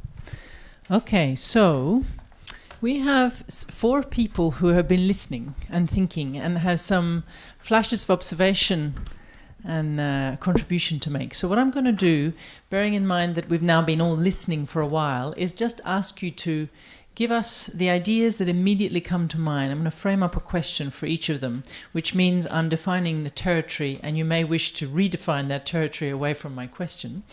But just to see, what would you build? How would you build on this? How would you weave it, challenge it, provoke it? Braid these two versions, these two reflections together. I'm going to ask first Michel Bauwens, who I have watched from a distance for many, many years. I have a very good friend who's completely in love with Michel Bauwens, and I will reveal the name later. A question around commons. Let's start immediately from the end of your last observation around commons, and particularly Michel's work on peer-based commons. It's potentially a fantastic breakthrough. It's certainly revolutionary in terms of the way in which we think about the redistribution or the definition of the way wealth and value might be distributed. Why does it seem to be so difficult to pull itself forward into the present? And how do we do this in a way that works? Or shall you come? You will come? Okay. So here we begin to open up, and I don't know whether we can make the lights eventually create an audience around all of us, but let's open up to that. Yes. Well, I mean, there are different reasons why, I'm really obsessed with the commons, but the main reason is really simple. If we look at history, there's only one institution which preserves resources. It's not the market, it's not the state. Both the market and the state have incentives to overuse the resources, and the state, because it's competing with other states. So, they always tend to actually, every civilization has collapsed until now. Not a single one has not collapsed. And every time a civilization has collapsed, the commons have come back. So if we look at today, we see the open source communities, we see sharing in a good and bad way, the so-called sharing economy. We see all kinds of mutualizations happening, which happened every time that a civilization reached an overuse stage. Just for the anecdote, when I founded the P2P Foundation about too long ago now, our book was The Diamond Age, which Alberto says has been superseded by Walkaway, which I really unfortunately haven't read yet. And actually I went to 3 bookstores in Brussels and couldn't get it in time. But so probably that will be our new holy book when we swear. But anyway, so I just want to tell a kind of a telling anecdote, because two of the things I read in the Diamond Age just happened in the last year. And so I was in Chiang Mai, where I lived most of my year, which is the global capital of neo-nomadic work. We have a Facebook group, Chiang Mai Digital Nomads, with 25,000 people. And so I went to one of the meetings. So it's one of the 4 crypto meetings we have every week. I don't think you have that in Brussels or in Southern California. And so here was, one of those crypto guys saying something that I found hard to believe. And he said, literally, the problem in Chiang Mai is that we cannot find anybody who wants to work for money anymore. And just to say that, there is already a huge economy that is working on different principles. Blockchain economies, which represented $800 billion, and then went down to 100 billion. I don't know where they are now. But anyway, it's a substantial amount of economic flow. And, these people have succeeded in keeping 40% of the income for work, which no Marxist has ever achieved. And they design open collaborative ecosystems. There's only one problem with them: they are extractive to the outside. But they are designed as collaborative ecosystems where people can come in and out and participate and go out of these economic systems. Those are very, very, interesting that this is already happening now. And there's a really good book about it that I recommend to Cory, which is maybe also to you, Tom. It's called, stupid title, Change Makers, but it's about the digital future of the industrious economy. And his basic thesis is very simple. Whenever the system is in crisis, what emerges are capital poor and labor intensive alternatives. And they use the commons to survive and thrive. And this happened in the European Middle Ages, when thousands of people had to leave the agriculture, and they went, to rebuild the cities in the 11th century, and they created guilds, which were kind of commons. And they created the ethical economies of the free medieval cities that lasted for maybe 200 years. And so this is a very similar period. And so I think one of the biggest impediments is really imagination. And so I'm really thankful that people like Cory can basically open up, our brains to Tina, right? What is it? There is no alternative. And we use tapas. There are plenty of alternatives. And I would slightly disagree with Tom, because I think we actually have lots of communities. Yes, they are connected to the state. They are connected to the market. But they are also already reorganizing food. They're reorganizing energy. They're doing habitat. They're doing mobility.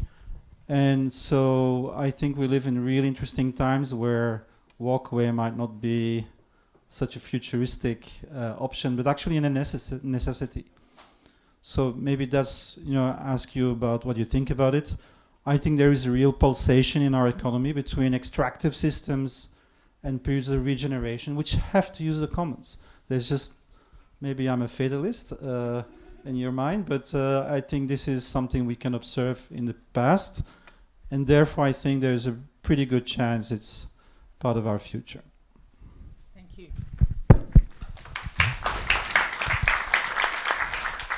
Okay, so let's pick up then on this idea of the digital future of industriousness. And I'm going to invite Rob van Kranenburg to say a few words on that digital future, the economic consequences of the Internet of Things. What might it mean? How might you build on that idea of taking the commons to a digital future? Okay. Well, first I want to say quickly. I just want to say something. I'm just frustrated and I'm tired to say that and to have the need to say that. But could we just hear like women or more diversity voice? Because we are not going to have a new paradigm of new system with that kind of situation. And it's painful for me to say that. It's painful to just have, I don't know. My female economist turned us down and declined to come. The first invitee was Mariana Mazzucato. She said no. No, but What am I doing? we always have this conversation, but we know why. But still,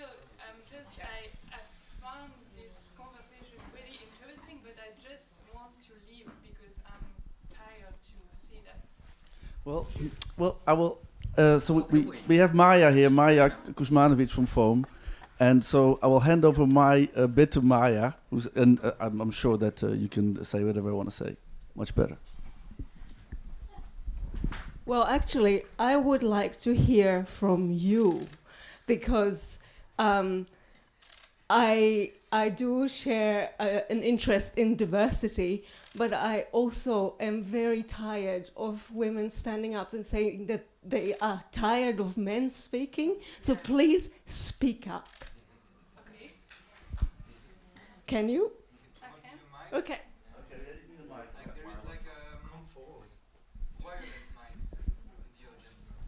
Please, you can come to the stage. I would ask only for a moment of respect for people who are, in fact, also contributing a piece of thought, to take respect for each other no matter what the gender. This is the one thing I would ask. So please come forward and build on what you have, what you want to bring. If you want to bring it right now, because I don't think that this is going to be a gendered conversation, even though that is the implication that you wish to bring. Actually, I just wanted to make it clear. I'm not like a feminist who does that all the time. I'm just more linked to economics right now. But I'm just tired of the situation. So if you want me to make a bit of diversity, I can. But I didn't say that to because I have to say something. It's just I'm just no patient anymore. Okay, that's okay. Do you have a point that do you have a comment that you want to make? That's the point. That's. I think that's the fair. It's Okay. a point. Okay, I can add something to make it clear. It's for me a new system, a new paradigm come to with listening to other voice, listening to other voice that who maybe are shy to speak, have difficulty to speak, because we always have this idea that we invite women and then they cannot come, but we have to try again. More like why they are not coming, why they are not writing books of economy, why we also not bring more sensible idea and social issue into economics, because I think it's really related to the subject.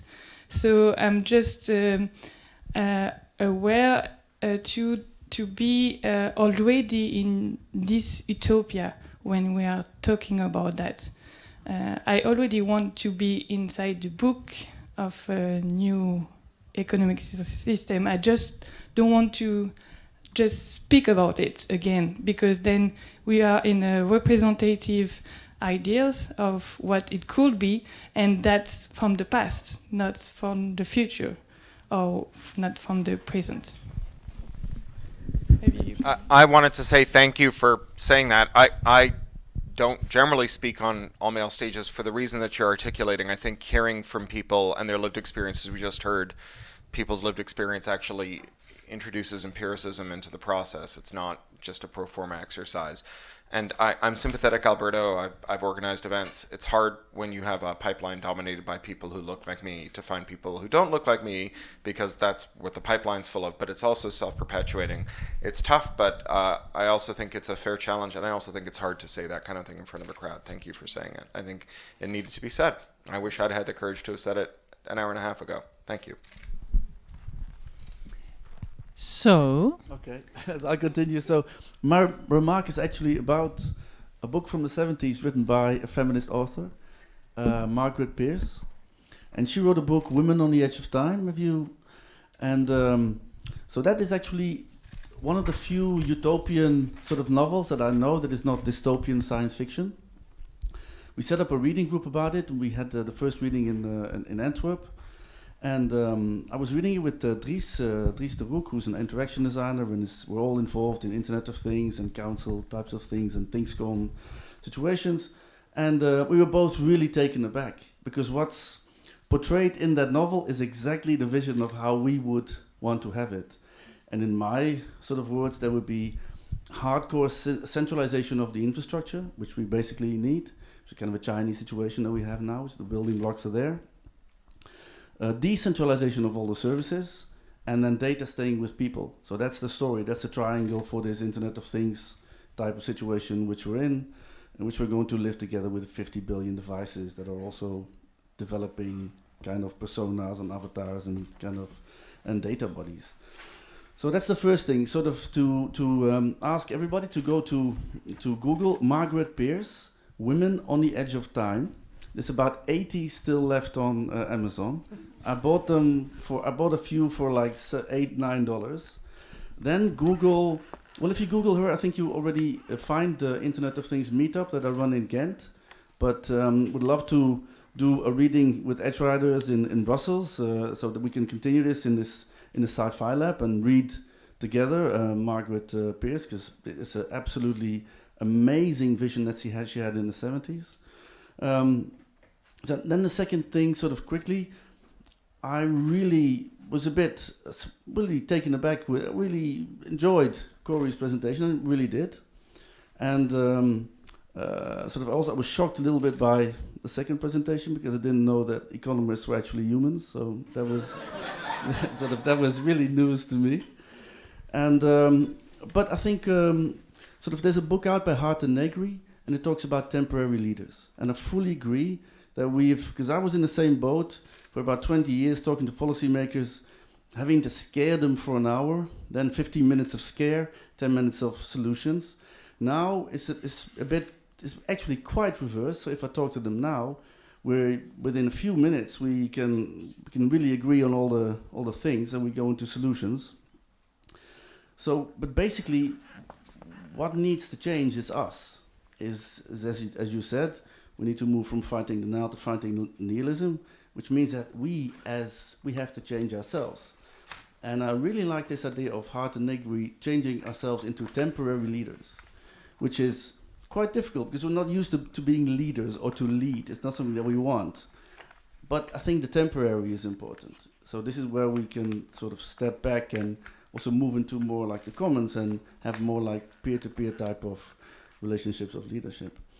Then, just very quickly, we were with a lot of people here, but we were in Turin last week with the Decode Festival, which is like a really good blockchain solution run by Dynork in Amsterdam. And Evgeny Morozov was there and lots of other people, and they also spoke about the Green Deal. And so from a European perspective, from my perspective, I get a little bit worried when I see too many Americans coming in and sort of offering me a Green New Deal. So I like it in a way because I think we need something like that, but I don't like the term deal, which to me is quite Trumpian. It's not something it's definitely something we can do about. So we need a new term. Green New Deal is not gonna do it, I think. So, but I do agree that we need to have some common landing page on something like that. But I hope it can be something different. It's a Green Marshall Plan. Which is what many are asking, is that what the Green New Deal is all about? Exactly. Okay, we have a couple of other people who have been thinking about this and will add a build to it. But I think apropos of bringing in different voices, shall we take a couple of questions, comments, reflections from people sitting in the audience now, before we move on to any more reflections that are building on each other? Anyone with a thought they would like to put forward? Here?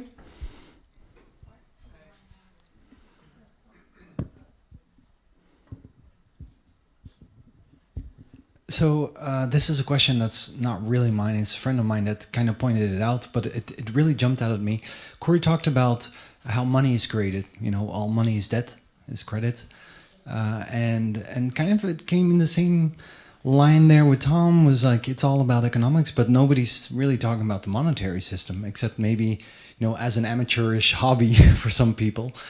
But it's like, there's a layer of software underneath our economy. You know, money is not hardware, it is software. So why are we not talking about that? Let's open that up to a reflection from anyone in addition to the stage.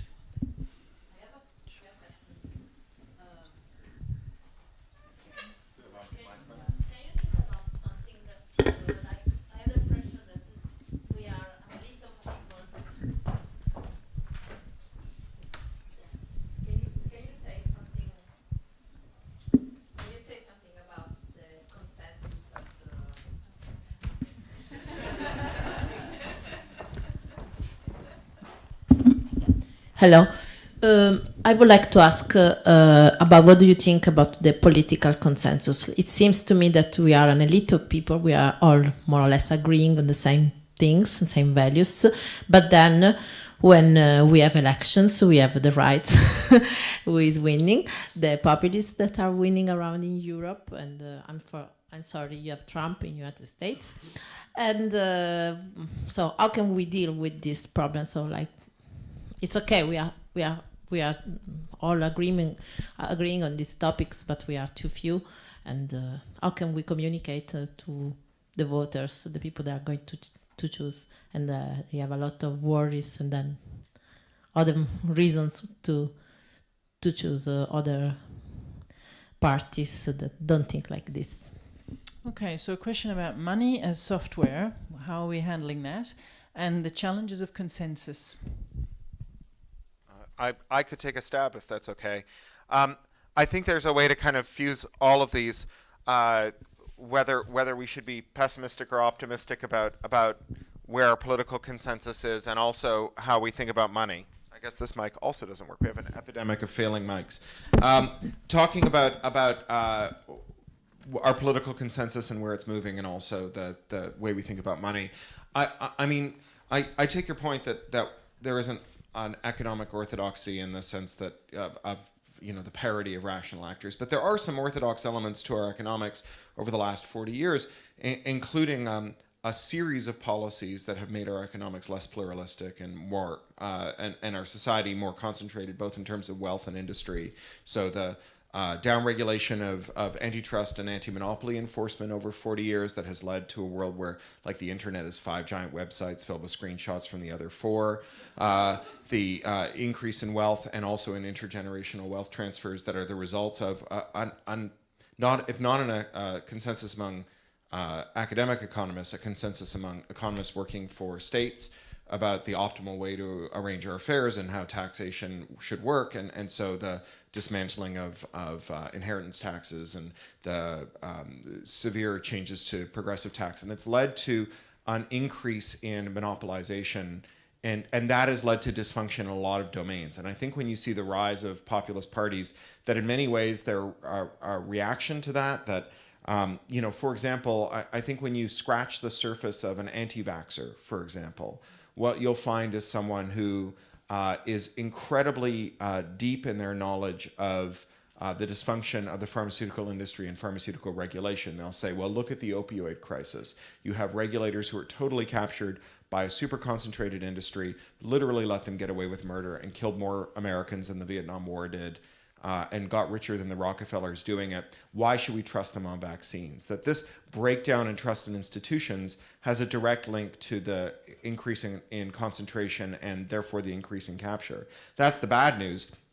The good news is that there are people who care about this issue from a lot of different angles, right? There's people like me who wear glasses who are worried about the fact that a single Italian hedge fund-backed company, Luxottica, owns every single eyewear brand in the world, as well as the largest lens lab, as well as the largest eyewear insurer, as well as every major retailer for eyewear, all owned by one company that has raised prices 1,000% in 10 years through acquisition strategies that were legal prior to the neoliberal reforms to antitrust.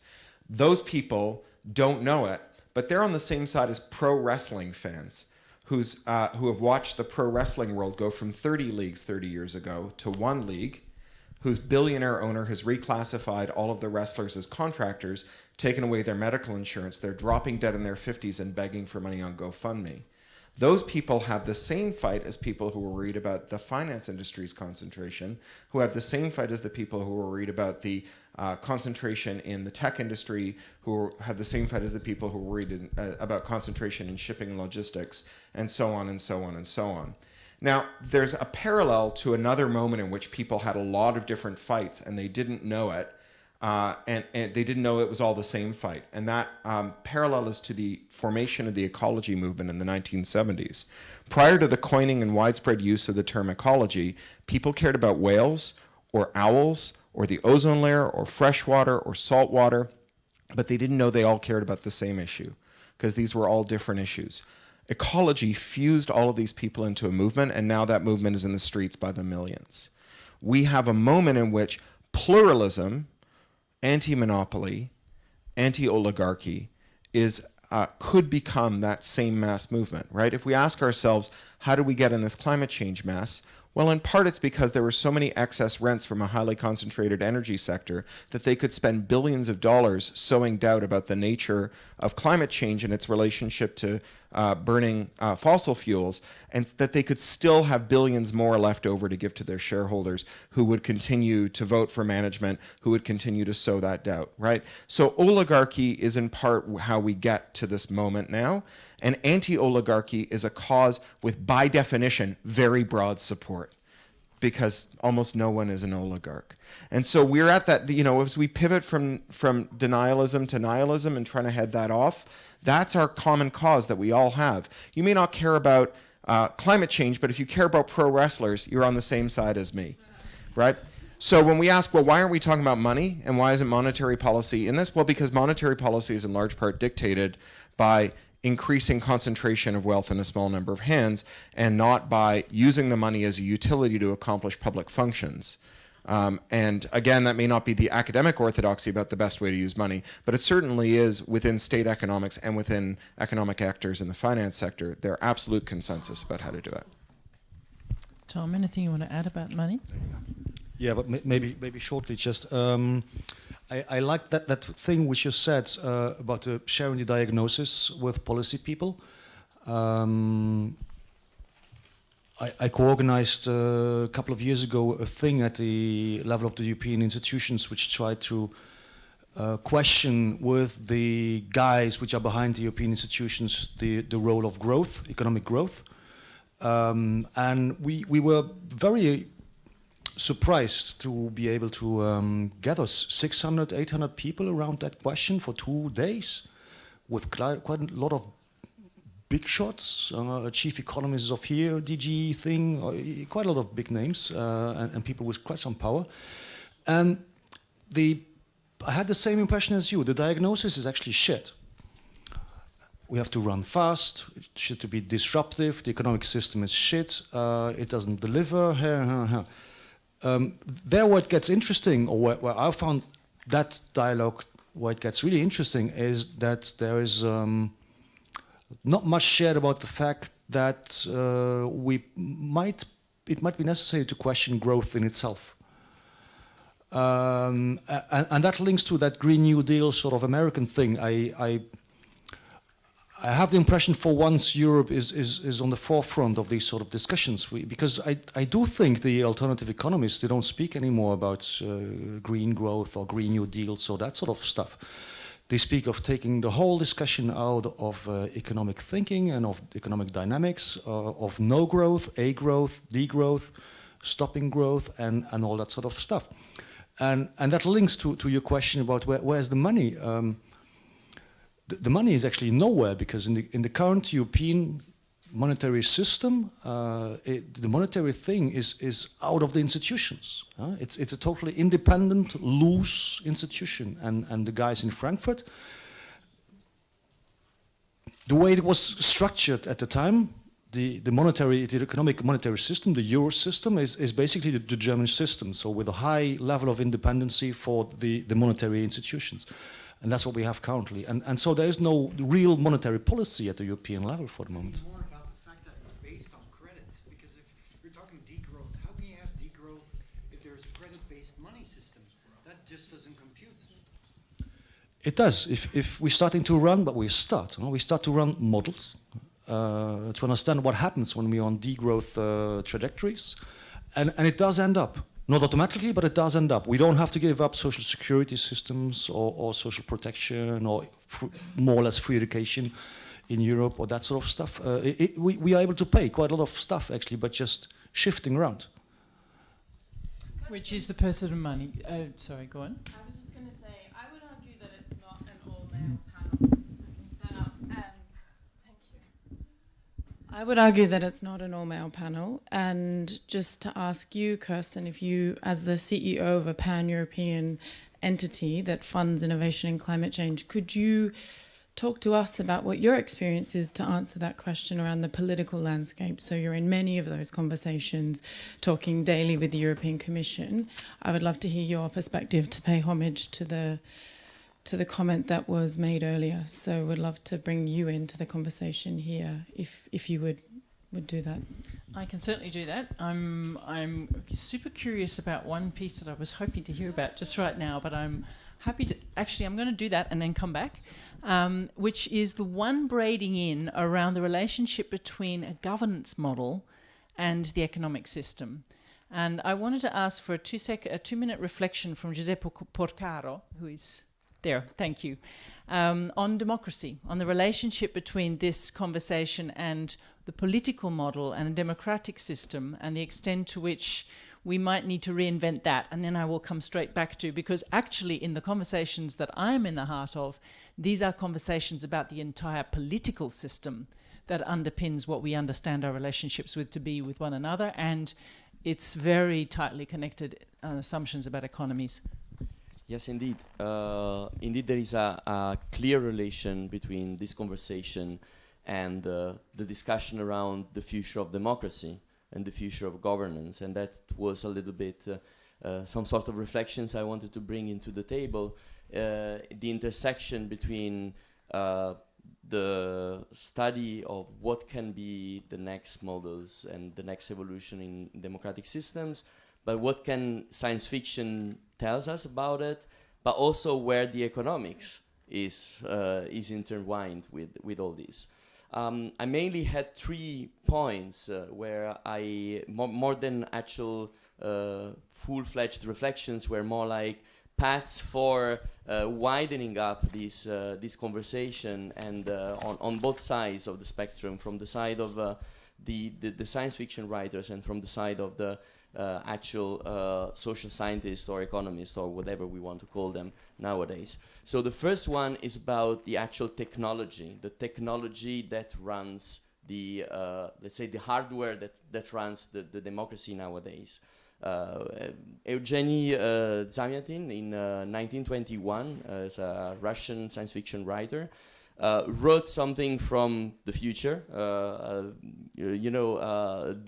somehow looking at the model in which elections are run or were supposed to run in the present, or in the present still today.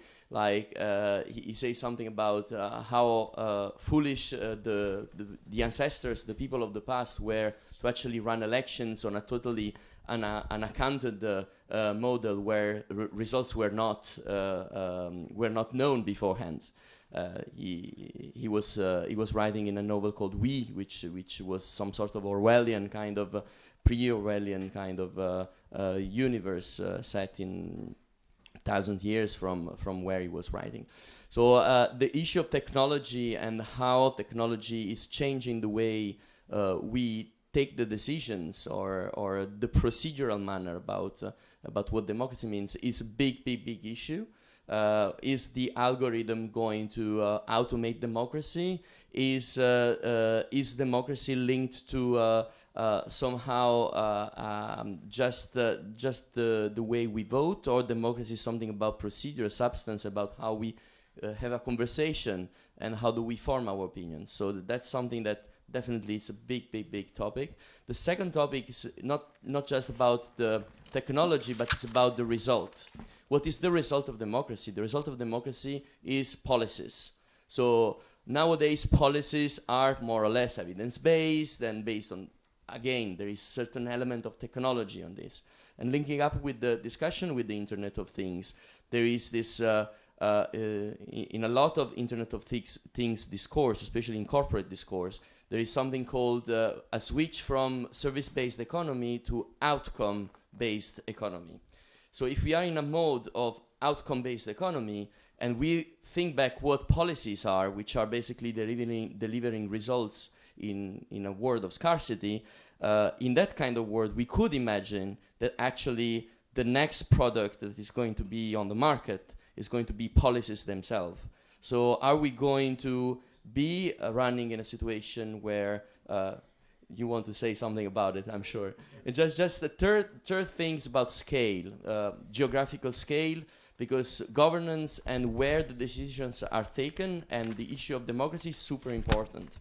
And we saw a lot of science fiction around scale and around geopolitics. I mean, it's a classic. You know, in terms of Europe, since we've been speaking quite a lot about Europe, the European scale is something that is not have seen so much in science fiction. We have few examples. Dave Hutchinson, for example, a British writer, wrote a trilogy called the Fragmented Europe Trilogy, where he imagines polities fragmenting up to the size of this building or the room of this theater. Question is more broadly speaking about to which scales decisions has to be taken. I mean, we spoke about climate change. We spoke about, I mean, the need about the multiple communities and so on.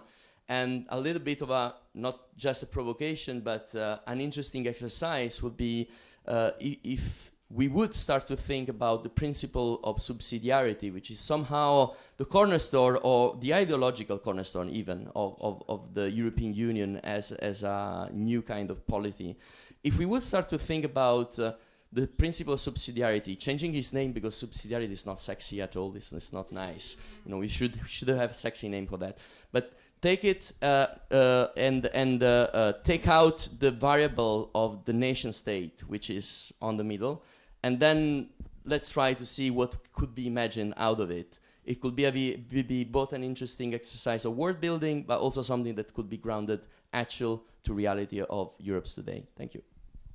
Thank you very much. Can I follow up very quickly with that? Just very quickly. So this is very important because this is also, I think, the reason why we're here, because we need these new narratives and these new stories. So we're in a kind of moment where we're used to having kind of over-the-top players on mobility and Airbnb and Uber, but we're now in a fight for identity itself.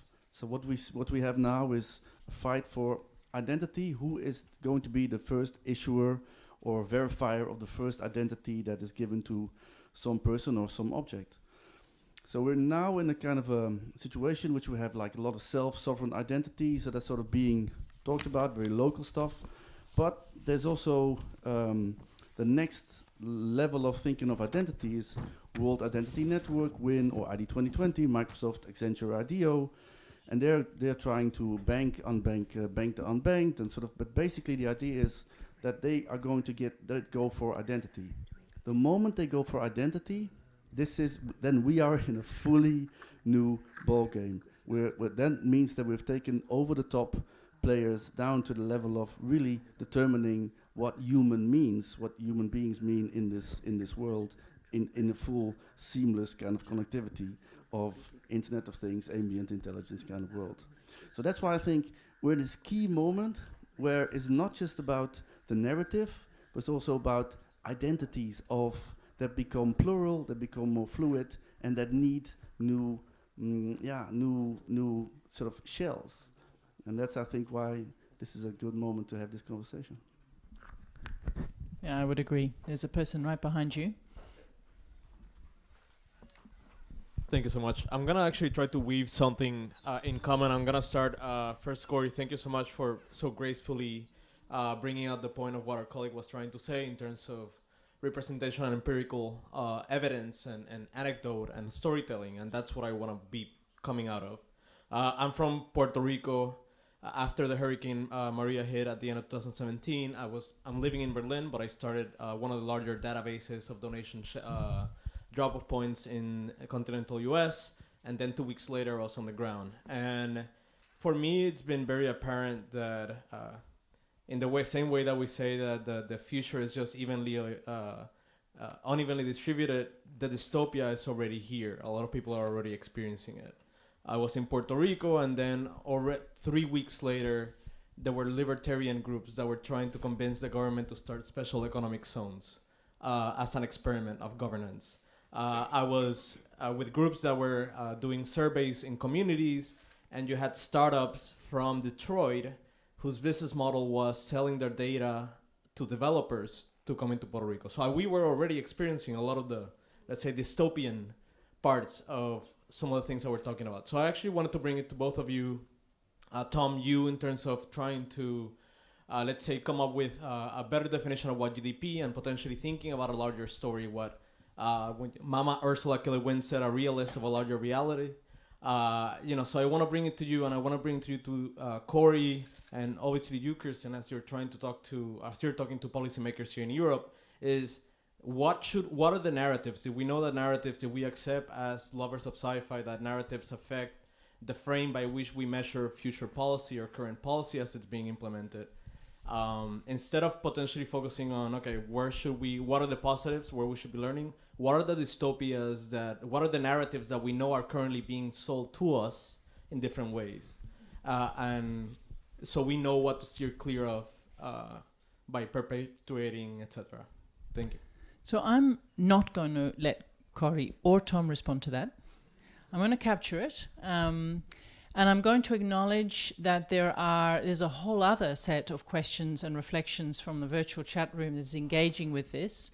But in the interests of our sanity and our stomachs, I'm going to suggest that we bring to a close this particular first exercise in exploration and laboratory thinking. This is a lab, so it's a pure experiment to see what happens if you play around with I would come from, I'm going to speak now immediately to what it's like to be on stage and being told that you're an all-male panel. And sitting there going, whoa, that was the first actual gendered power play I've heard in a few years. So here I am as an all-male panel representative, feeling already the interesting dynamics that you get when you put a couple of people on stage and you have some people in an audience, and straight away actually what you're playing with is power exchanges straight away, nothing to do with gender, simply just representation of authority and the voices around it. And I'm going to weave a couple of threads together to close us out, enable us to go and have a party, and to acknowledge that there are ongoing conversations to be had from this. This is a laboratory of thinking about how do we bring different ideas and different narratives and different ways of framing and making narratives arrive. So a couple of threads from what we've heard. Cory referred to activism as being an act of encouraging people that it is not too late to do something.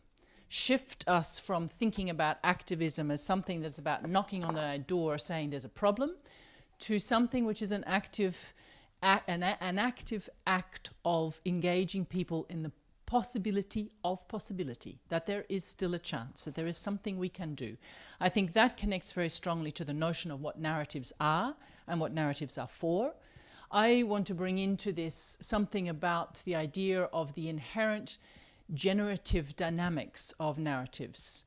If you think about the way in which narratives feed a set of expectations, what it is that we expect to hear, expect to see, they can feed despair, they can feed hope. It entirely depends on how you design them and what you design them to have reference to. So that brings me to the beautiful expose of the manifold ironies of economics as a fundamentally imprecise, fuzzy logic human activity, cloaked and dressed as institutionalized science and mathematics, and constantly negotiating its own ironies on multiple fronts. And so what do we do with the value of irony? Because irony allows us to get distance. It allows us to get perspective on what it is that we're trying to do. What can we do in this laboratory experiment as we take it forward with bringing an ironic perspective onto economics? How does it open up play, humor, the role of the narrative itself? I'm a medieval historian occupying a role as a CEO of an organization using taxpayers' money to do something that is entirely dominated by scientists, technologists, and engineers, perpetuating a notion of a technologically optimistic future, a series of solutions that are going to sort us all out by energy substitution, carbon capture, carbon reuse, and change agricultural practices. And constantly in my day job, the thing I negotiate almost permanently is the extreme irrationality of human meaning making and human decisions, and most importantly the power though of meaning, the missed power of meaning. So I think about the conversations that I have with, say, the mayor of the city of Amsterdam, whose problem is not how are we going to solve for roofs that are too small to generate enough solar energy for the people who live in the houses below them, or a city that is dependent upon water and has major issues with waste and so on. Or how does she change out the challenges in mobility, but how does she persuade the people living in that city that she's not taking away their cars, taking away meat, and making life more miserable? How does she shift the ground and the narrative and create ironic distance and perspective on what it means, fun-loving distance and perspective on what it means to live in a regenerative city or a regenerative society? And that's a material challenge. Economics and politics are at the heart of it, but the issue at stake is meaning and the sense of self and identity that comes with it. And that leads me to reflection, just kind of connecting across a few of these things, which is, how do we bring together art and science in such a way that they start to reinforce each other's sense of the possibility of remaking things? Because we need a notion of meaning and the remaking of meaning to give ourselves spaces. And I'm going to particularly pick up on this question around, how do we create space to let stuff go? What is it that we work out that we have to unlearn or abandon to create the space for new things or different things to come in? And it comes back a little bit to a question around what we are doing with the notion of the framing of policy. So let me finish with the Green Deal, because that's a thread in your presentation, a comment here. My daily problem: on Wednesday morning I need to go and meet with Timmermans' cabinet, and I need to give them the 10-minute soundbite on what should be in Europe's new Green Deal. And one of the things that I've been asking myself is, who is writing this deal and for whom?